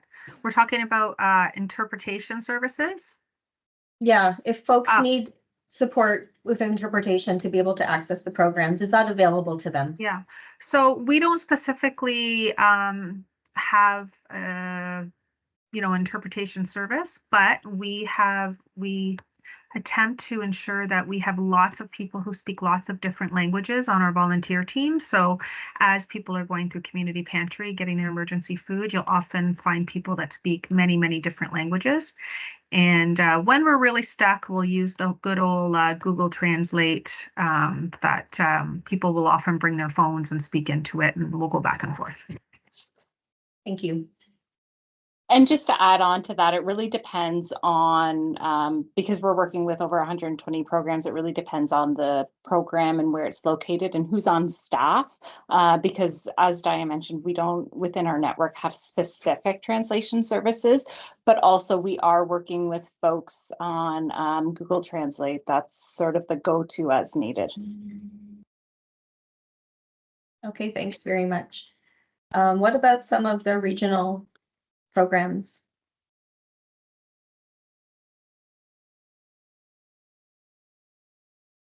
Yeah, I can quickly jump in here in terms of shelter outreach and supportive housing partners within the community that work within the housing stability system or the supporting people experiencing homelessness. Not any direct interpretation services that I'm aware of, although what we've been doing on a regular basis is connecting our shelter and outreach and supportive housing partners with the Multicultural Centre and other new Canadian serving agencies so that there are warm transfers of service and relationships built in the background. So I'd say that is the most direct connect for interpretation and translation services for folks experiencing homelessness. Thanks, Chris. For housing programs, particularly for our review system, we will bring in interpreters for that to make sure that we have a professional interpreter assisting with the appeal that's going forward. After working with our housing providers and tenant relationships, we'll also seek formal interpretation services. Thanks, Jennifer. Joy, I saw your hand. Yeah, so we offer interpreter services through the multilingual community interpreter services, so MCIS. So anytime an applicant identifies that they require an interpreter, we book that. We call and request whatever language that they require, and we also have access to immediate services. So through our intake line, if someone identifies immediately that they require an interpreter, we can get an interpreter on the line very quickly to support that applicant through the process. Perfect. So that's for income assistance and through the welcome spaces, correct? That's correct. Okay. Childcare, would that be the same or? We do use the same. Yeah, we do use the same programs as OW. Interpreter services for appointments or for phone calls, going over emails, anything needed. Okay. And Amy, would that be the same for like the community housing, like waitlist access and that? Same. So we use the same services that Joy was referencing. We have a contract with the provider to provide interpretation for the phone or in person. We really encourage staff to use those services so that we're not relying on family or children to do interpreting. When it comes to translating documents, those are individual asks. So we do that as needed, but definitely for interviews over the phone or in person, we use those professional services. Awesome. I think that covers most of the services that we were talking about, and it's good to hear. There's interpretation available in a lot more spaces in the community and awareness of the needs growing and growing. So that's really good. I'm gonna move into now one of the questions that was posed in the Q&A this morning. I'm gonna take us back to the bottom of the chat. So we're gonna start with housing and kind of work our way through. First question was from Sunanda, who's asking about how to refer to the Portable Rent Assistance Program and its eligibility. And I guess with eligibility, I'm going to specifically reference immigration status because our settlement workers are supporting people who are permanent residents, temporary residents, working to get their residence. If you can speak to that a bit, please. So that would have been, I think that was Jennifer. Me. Okay, thank you. So that particular program is really a community-led program, and it's right now limited to 200 units, and all of those units have been assigned. So the question about referring to them, actually the agencies that we're associated with for this program work with their own communities to offer the benefit. If we're able to expand this program, we'll go back out to the community to see if there's additional agencies interested in being part of this program. Eligibility for it would be to be on the wait list for at least 2 years, which then addresses the immigration status, is everything up to refugee status and applying for status. So if you're on the wait list, that eligibility piece has already been tested. One of the other features of the program that if you are offered this benefit, which is $800 a month, and it's a ongoing program, it's not one with an end date. You need to remove yourself from the wait list because this is considered housed when you're receiving that level of financial benefit. And that is pretty much the hills or the income thresholds to apply to be on the wait list also apply. And that's between $31,000 and $50,000 per year, depending on the family size. Okay. So once you're on the wait list for housing, you're also on the wait list for the housing subsidy. Correct. Perfect. Next question had to do with the rent bank, and the question about, I guess, residency requirements for newcomers who might want to access the rent bank or need to. So they're thinking of people who've been in the community for under a year. Are they eligible? Yeah, it's a great question. I Rent saw bank that was pop up. Chris, correct? Yes, absolutely. So I saw that question pop up, and I've sent a message to our team into Lutherwood to confirm that eligibility status in terms of being within the region for a year. I can think of specific scenarios where newcomer families, refugee claimant families were in shelter and then supported into housing, and there were some supports provided through the rent bank in terms of last month's rent funding. So I want to confirm with Lutherwood so I can follow up either through yourself, Tara, or through our PowerPoint slides, but I can confirm that information and get back to folks. Okay, that's perfect. And we will be following up as part of the report back to everybody who has attended or who signed up with, and with any questions that we are not able to get to today, we will be answering them and they will be pushed out to everybody. So we can include that in the follow-up, Chris. Thank you. Our next question also came from Jenna, and it was, I think this one is for you, Jeff. Can small landlords access the accessibility modification funds?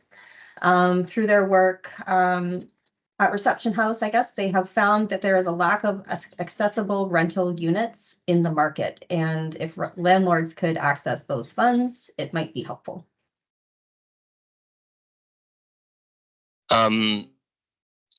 At this time, no, it's only available to homeowners. It's the program funded through federal provincial funding, and the province has certain conditions and requirements. So that's one that the Ontario Renovates is just for homeowners for now. That may change in the future, but for the time being, it's just homeowners can access that. Okay, thanks for clarifying that. And I guess maybe a point of advocacy for folks in the community to ask the provincial government to support landlords in making their units accessible. I had a question for you that I wanted to clarify from the information that you provided, Jeff, before I move on to the next in the questions that have been submitted to us. You referenced legal residency in the community for access to the programs that you were talking about. And I'm going to just come back again to the question of immigration status. Like, does it matter permanent resident, temporary, like somebody with a work permit or a study permit? Like, are there limitations that would come from immigration status linked to residency? It'd be the same as access to, being eligible to being on our waiting list, like the court and access waiting list. So, whatever the,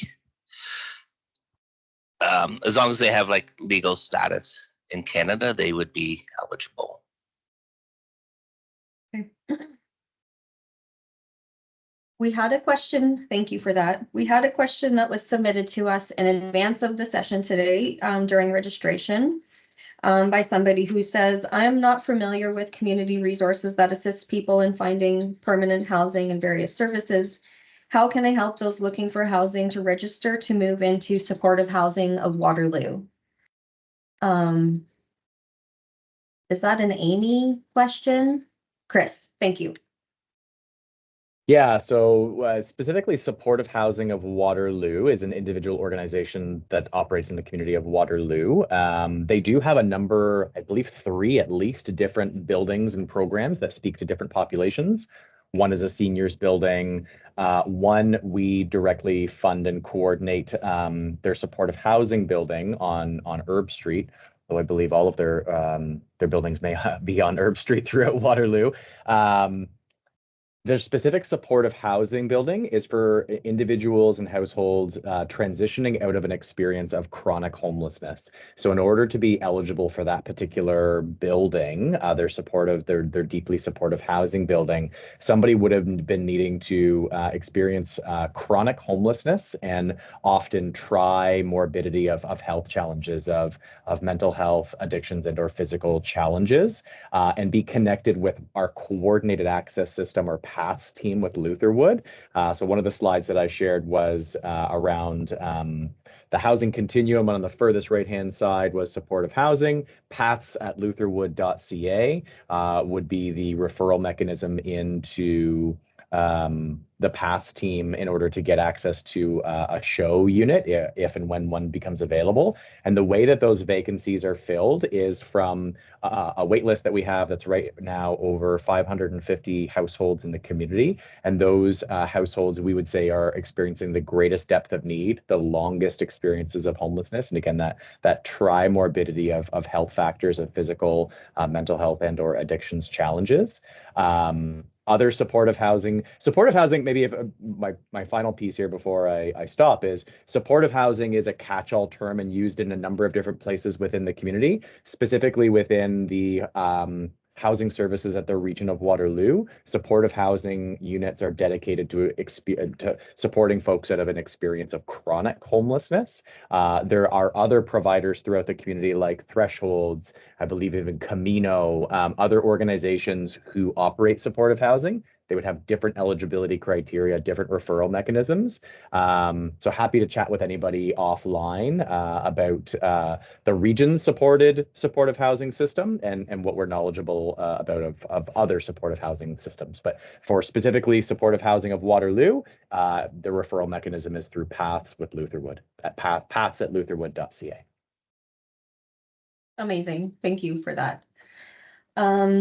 We had a couple questions that I think would be for Amy. There's a question, and I think you had it in your slides, but we had to rush a little bit at the end, asking about how long is the wait list for community housing, and a separate question that came in about priority, like who gets priority in the wait list?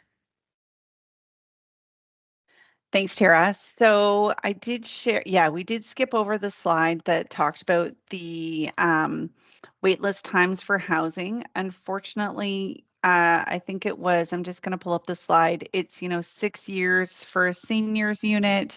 It's longer if you're on the chronological list, which means that you don't have a priority status.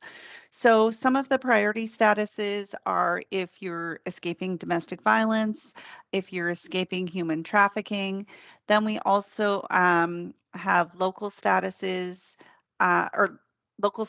and priorities, which are if you have a terminal illness, separated families. There's one more. Jen, I'm blanking. Which is it? Fire. Pardon? Where the house was damaged by fire and unoccupiable. There we go. So there are some priorities that will put you at the top of the list. And some are set by the province and some are set locally. And I think the other slide that we skipped was just to speak to the demand of the wait list. So we have over 9,000 applications currently on our wait list. I think we're receiving about 2,600 applications that the CHAC team assesses and determines eligibility on each year. So the demand is high. Tara, was there a second Amy, part? I should also add overhoused was one of the priorities behind victims of domestic violence, human trafficking, overhoused, their house priority, and then into the statuses of homelessness. And so just to provide some information about what overhoused is. So when you are housed off the wait list, you qualify for a certain number of bedrooms, depending on what your household looks like when you're offered that housing status. If your household changes and you have less members in your household, for example, perhaps your children, they grow and they get older, and perhaps they move out, and you no longer require 1 or 2 bedrooms. Then you are considered overhoused, and it is a requirement of the province that we rehouse you to the appropriate bedroom size. So maybe you need to move from a 4-bedroom to a 2-bedroom or a 3-bedroom, depending on whatever the change is. So that is a priority that we have to follow, that is set by the province. Thanks, Tara. Okay, thanks. We have one more question, Amy, before I move on. I think someone asked about clients who have joint properties overseas. Many newcomers have properties that they have left before they've come to Canada. If they're unable to get rid of their property overseas, what does that mean for their options of accessing housing, community housing, I guess, or other housing programs in the region? Like, how does a property out of country impact access to these programs? So the province does require us to look at these assets. They are considered assets, and we do have to assess them. There is a number of different circumstances that we essentially look at this case by case, and we look at what's available to the family to provide verification of these assets. It depends on the type of property, it depends on the joint ownership, it depends on the value. So we will work with the individual families and their circumstances to figure out what we can determine about this property and then go from there. Okay, thank you. That's good to know. There was a question at the intersection of housing and legal, so I'm gonna move over to Shannon. And the question was, to the laws that protect both landlords and tenants, how can we make it safer for landlords to rent out their properties to newcomers, I guess? And this is about just encouraging openness on the housing market, I guess, for newcomers to the region. Any thoughts on that, Shannon? I mean, I think the Residential Tenancies Act and the laws in Ontario that deal with landlord and tenant relationships try to strike a balance. Like, obviously, there are protections for tenants. There are also protections for landlords. So if you damage your property, or if the property is damaged by a tenant, or if the tenant stops paying rent, the landlords have remedies that are available to them at the tribunal. So I think it's built into the system. We have developed a resource for landlords that is essentially a guide to how to better communicate with tenants.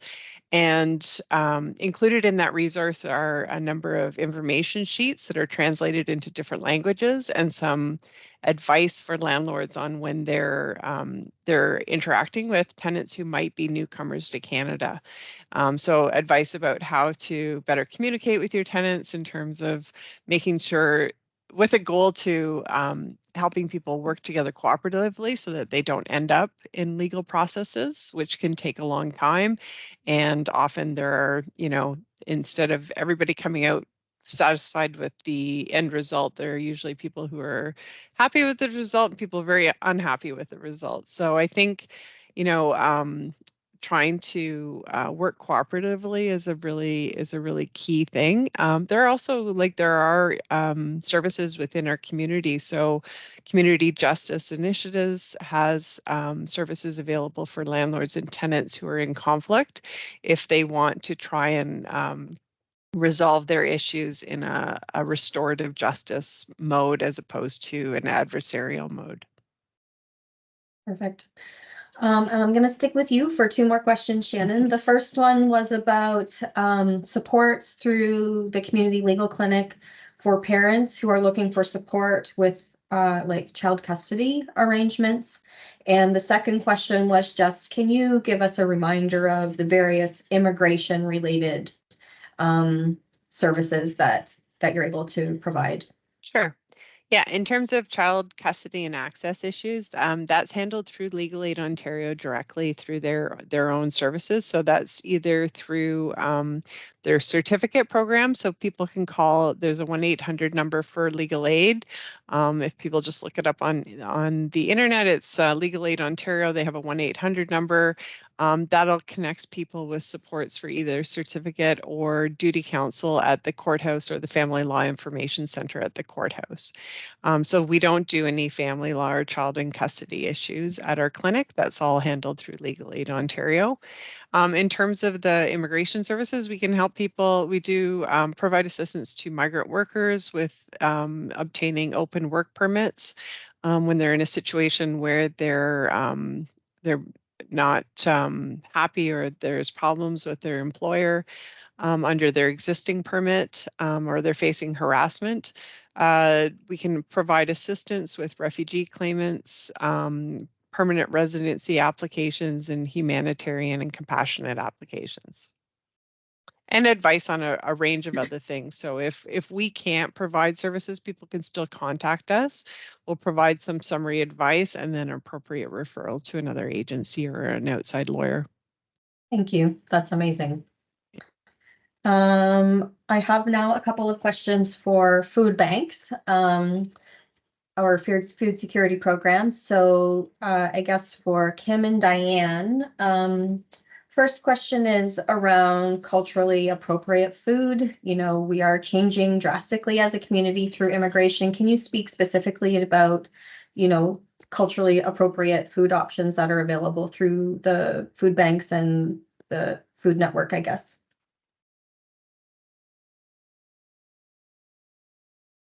Yeah, you're on mute, Kim. It was bound to happen. Thank you. We do really try the best to our ability to try culturally diverse food. We are running into restrictions with capacity at a lot of our programs, as well as both of our food banks in terms of the storage capacity to expand those offerings too broad right now. In some cases, we have gift cards available if we're not able to meet those demands, but we're always looking for, you know, opportunities to have further discussions about how we can expand it further. Dianne, did you have anything to add? Yeah, that's true. We have we try to have as much culturally diverse food as possible. So we always have dried peas, lentils, rice in stock, and we have a freezer specifically for halal meat. The one thing that we really can't keep up with is the request for oil, but we do. And of course, people pick their own food. So if they don't like craft dinner, and lots of people who are newcomers don't like craft dinner, then they don't have to take craft dinner. Okay, thank you. The next question is related to your wellness services and the Camino partnership, I think was referenced. And this was shared by someone from Reception House, which is working with government-assisted refugees. They sometimes see people inappropriately accessing food bank services due to a history of being food insecure. Are there any programs that focus on supporting people who experience this type of trauma, or can you refer people to Camino? I guess to help people move away from being reliant on the food banks when they don't necessarily need to be anymore. Truthfully, I'm sorry. Oh, go ahead, Dianne. I was just going to say I missed the first couple words of that. That's all. Somebody was asking about your wellness services and specifically about clients that they see accessing food banks who may not need to anymore. Any programs that you have that help people to transition away from reliance on the food banks? It does happen. And the reality is there's ongoing education that we are doing at the Food Bank of Waterloo Region, the Cambridge Food Bank is doing, as well as our programs. And we're really trying to understand what's bringing someone to a food bank in the first place, and then providing that ongoing education. And there's no, the reality is every individual is different, every conversation is slightly different, and we do ensure that, you know, we can refer folks to Camino as necessary. But yes, truthfully, it's just that education component that's ongoing. Okay. And then another question that we had, which was submitted before today's session, is around implementing a system like a special MasterCard program that only purchases food from a grocery store eliminating the need for people to wait in lines. Is there anything like that? And maybe this is similar to the grocery card pilot that you were referencing during your presentation. Any thoughts on that? We have tried to work with retailers, and there's limitations at their end in terms of restricting like gift cards specifically for food. They're hoping to be able to modify that in the future, but we haven't been given any timeline. But that is a restriction on their computers, that they can't right now restrict it specifically for food. The grocery gift card, there's a couple of different aspects of that I didn't really get into talking about. So right now we are offering grocery gift cards to programs. So programs that don't need as much food from the food bank, they're able to get gift cards and do their own shopping, and then using the food to deliver the program. So that's the one aspect of the gift card. And then the other aspects of the gift card program are providing food to individuals where we're not able to culturally potentially meet the food. Maybe they arrive at the end of a program and we don't have enough food left anymore. In that case, we're able to give gift cards to them so they don't go home without anything. So there's a bunch of different aspects to the gift card program, as well as limitations to it right now. If I could just add that it's a little different than gift cards to the grocery store, but our mobile food market, that's a sliding scale. A number of different agencies purchase gift certificates to that program. The cost to the food bank to purchase the food is about $10 a person. If the person is living on a low income and shops on their own, we have a subsidized rate of $5. But we do have a number of agencies across town, including churches, House of Friendship, community centers, who will give people a voucher to try it for free. And if they come to our adult wellness programs, even if it's virtually, they'll usually get a gift certificate to try it out. And because we have a work cooking classes called Cooking with the Market. Amazing.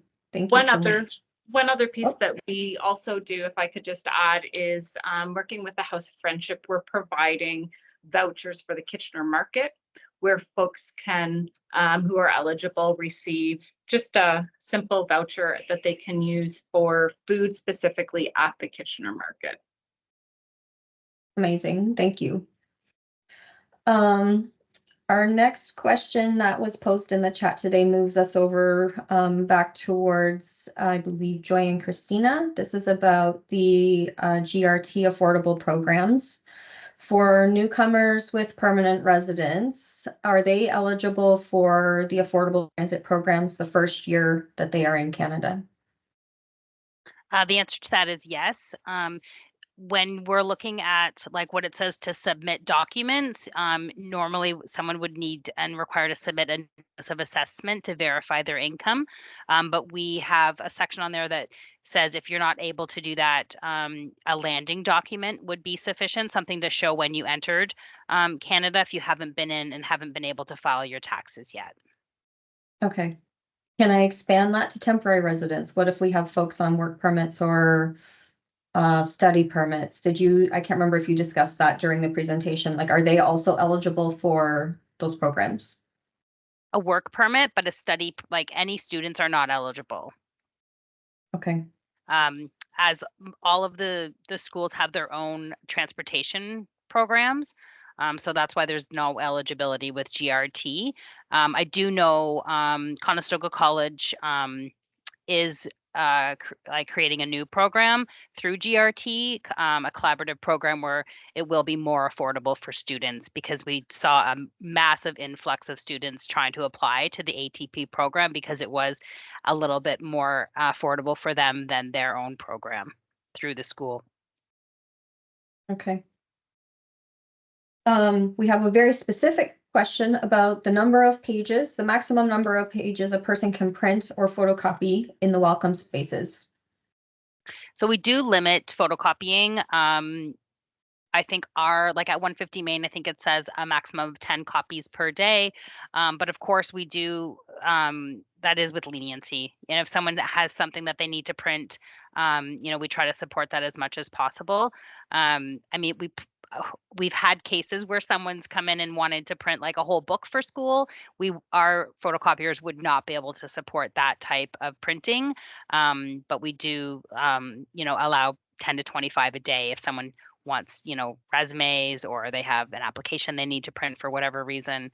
And there's always exceptions made, so they can just talk to an integrated service navigator if they have questions around that. Okay. And I'm thinking this question maybe is coming because people might need stuff for their immigration processes and stuff, and there can be lots of documents needed for that. So good to know. People can just, it's a conversation, and try to be helpful as can be. Okay. We have another question, which is around students in school who are 18 plus, but still living with their families, who are on low income. I guess first I'll clarify, if they're living with their families, that they are not eligible for OW. The question is, why are they not eligible for OW if they're adults? So a student who usually for students that are in post-secondary, they would be accessing the OSAP program, which is a program that provides them with financial assistance while they're in school. If they're accessing that program, they would not be eligible for Ontario Works because those are both Ontario funding programs. And OSAP usually gives a student more money. One thing to note is that if a family is on social assistance and one of their, if they have a child in post-secondary, that budget still maintains them. So they would still receive the amount of money for shelter that would include that person in their budget. And if they're living at home, we exempt their OSAP from the family's income. Okay. Does And that I'll make just say sense? maybe It's a this bit question tricky. actually specifically referenced 18 plus students in secondary education still. Like there's a lot of especially I guess with refugees who come to Canada who've been out of education for years, so they are longer in our elementary and secondary systems. If they're in secondary school, 18 plus. Because we look at household income, they're a part of that household. Yep. So the whole household would have to be included in the budget because we have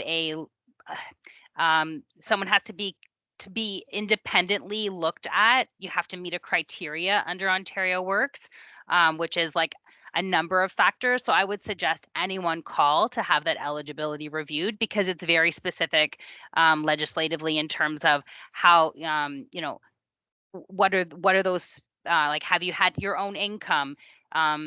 Certain things would make you independent from your parents, but usually you're still considered a dependent. But because it is a screening through intake, I would suggest anyone just call and inquire about that.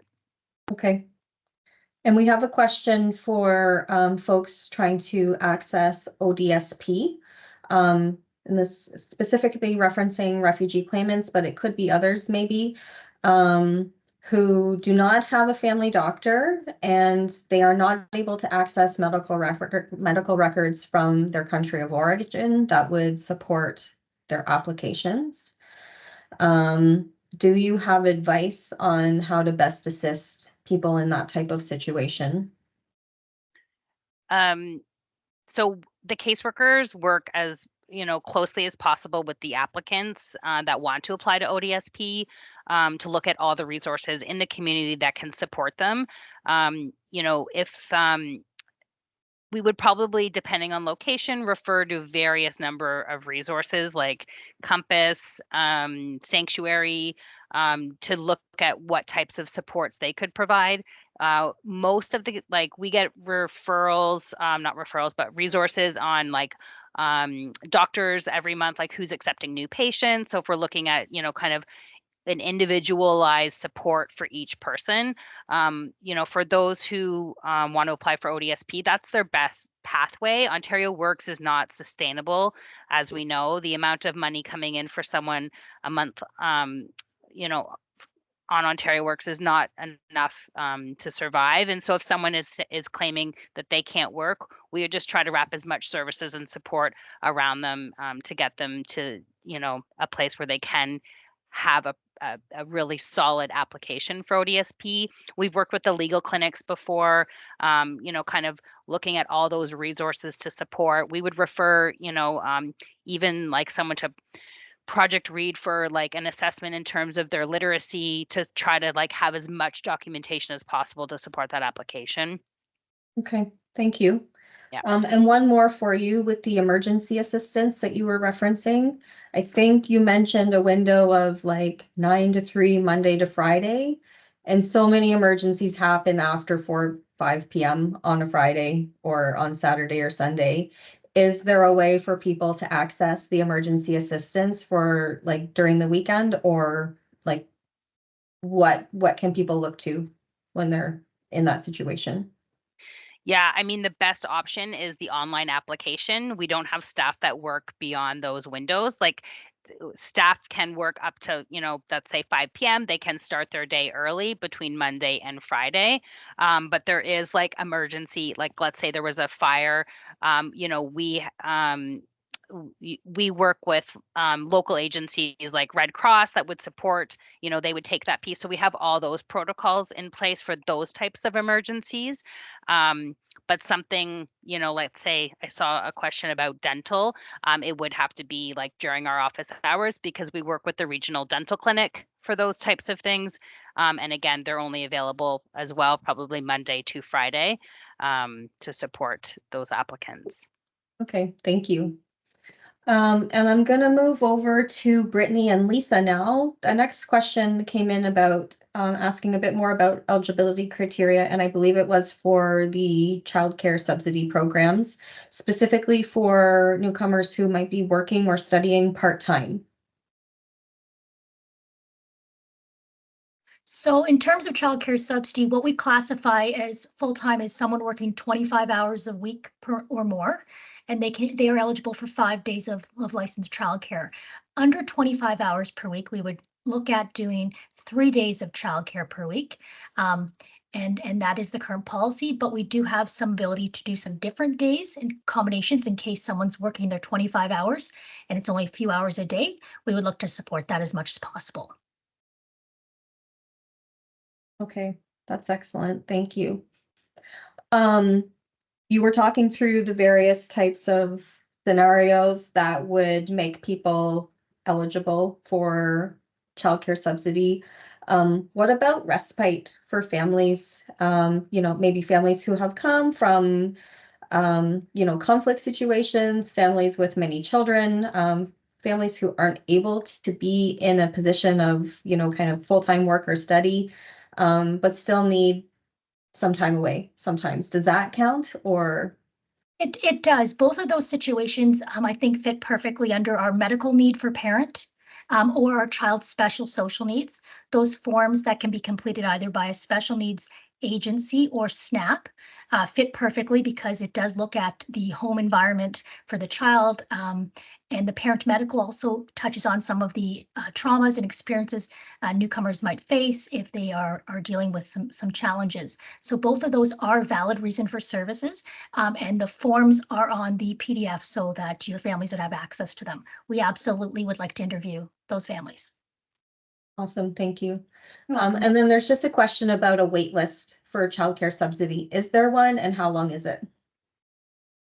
There's presently no wait list for funding towards childcare subsidy. There are wait lists at individual programs. They keep lists of who can access their childcare spaces. So if parents are interested in a particular center, that particular center may have its own list. But parents are encouraged to get on the childcare one list. It's called One List, and they can contact all operators. Individual operators have their individual wait list for their programs. Okay. We have I just need to add one thing to that. Sorry, do you mind Okay, so one thing that I would add is that it's still beneficial for those families to apply for subsidy if they're on the wait list for one list. If you are eligible for childcare subsidy, we can keep your file open for a year. So if you find something, you can contact us directly if it's within the year to have your file reopened right away instead of having to go through the whole application process again. So we can assist with making sure that families don't have to pay for the registration fees and we can get them set up for the funding right away. So if they're looking for childcare, they currently have a reason for service and they're financially eligible, please still apply. Awesome, thank you. And we have, I guess, just 2 minutes left for our Q&A section, and I'm gonna just lump a few together. We've had a couple of questions that came into the chat today and submitted in advance related to supports for seniors in particular. You know, funds available for seniors who need emergency or extensive dental work, free assistance for seniors with power of attorney documents or writing wills, transportation. Can I just ask for a few of you to speak to some of the senior specific programs and services that might be helpful for some of our newcomers in the region? And then I'm going to wrap us up. So quickly, I can just say, yep, seniors are eligible for emergency assistance if they are facing, if they have arrears or they have a utility disconnect. And dental is also considered an emergency, pain related, so that they would just want to call our intake line to be assessed for that need. As for transit, I did read that question yesterday. I wasn't sure if it meant like more accessibility for seniors. There's Mobility Plus attached, and that can be also a reduced if they are approved, if they're low income, they can get Mobility Plus through ATP program. But there's no specific transit for seniors. It's just the one ATP eligibility. Thank you. I can address the issue around wills and power of attorney documents. So our clinic does public legal education on both those topics. So if there are community organizations that would like a presentation about that, they can contact the clinic and we will provide that.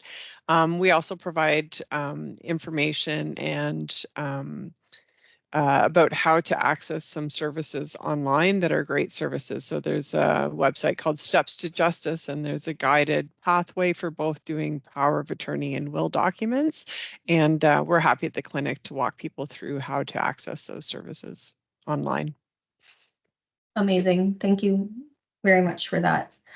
I'm going to pull us to a close now. We have just a few minutes left. I really want to thank everybody who has joined us today and who has helped to do all of the work to make this session possible today.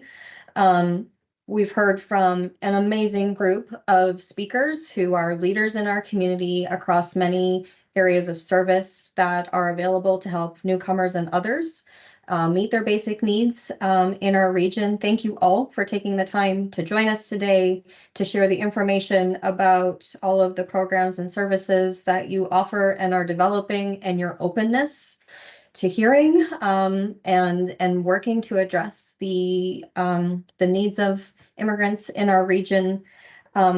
And for putting faces to programs for people who are working at the front line. It's really just helpful to know who is working in all of the different programs that they're trying to access, you know, who they can turn to with questions. And so it's really just great that you've all been here. Thank you so much for sharing. Thank you to all of you on the front lines who are supporting newcomers in our region. We really hope that this session has been helpful for you. I think we've been able to answer a lot of the questions, but not all of them. We will be following up with all of the presentations, with a recording of today's session, and with a Q&A document that provides the answers to the questions asked and answered today, plus those that we were not able to get to. So please watch for that. I would also like to thank the Immigration Partnerships Settle Steering Group and our settlement leaders, and in particular, my colleague Saba Shafiq, who have, you know, they had the vision for this session and this series and have done all of the work of putting it together. And so kudos to all of you, and Saba in particular, thank you. I think there's been a lot of really helpful information shared today that will help people as they're supporting newcomers. Before I round us out, I'd just like to invite all of you to keep 2 dates in your calendars. The first is for the next session in this series, our Brown Bag Lunch Learning Series. The third event is going to be on Wednesday, June 26th. It will be from 10 till 12:30. It will focus on access to services regardless of immigration status. So for the people in our community who have irregular or temporary or unclear immigration status, and trying to navigate as best we can to support those people with the services and supports that they need. And we'll hear from a bunch of different people on those topics. The second is for the Multicultural Connections event that the Immigration Partnerships Belong Steering Group is organizing. This is an event that's going to take place on May 30th. It will be held at the Balsillie School of International Affairs up in Waterloo. It is an event for newcomers, immigrants, refugees, ethnocultural organizations, and others. It is all around embracing diversity and narratives of belonging in our community. It's going to be a great event, and we would encourage all of you to join us that day if you can. And once again, thank you to everyone for a really fantastic session this morning. I learned a lot. I hope all of you did. And we look forward to welcoming you to our next event in June. Thank you so much.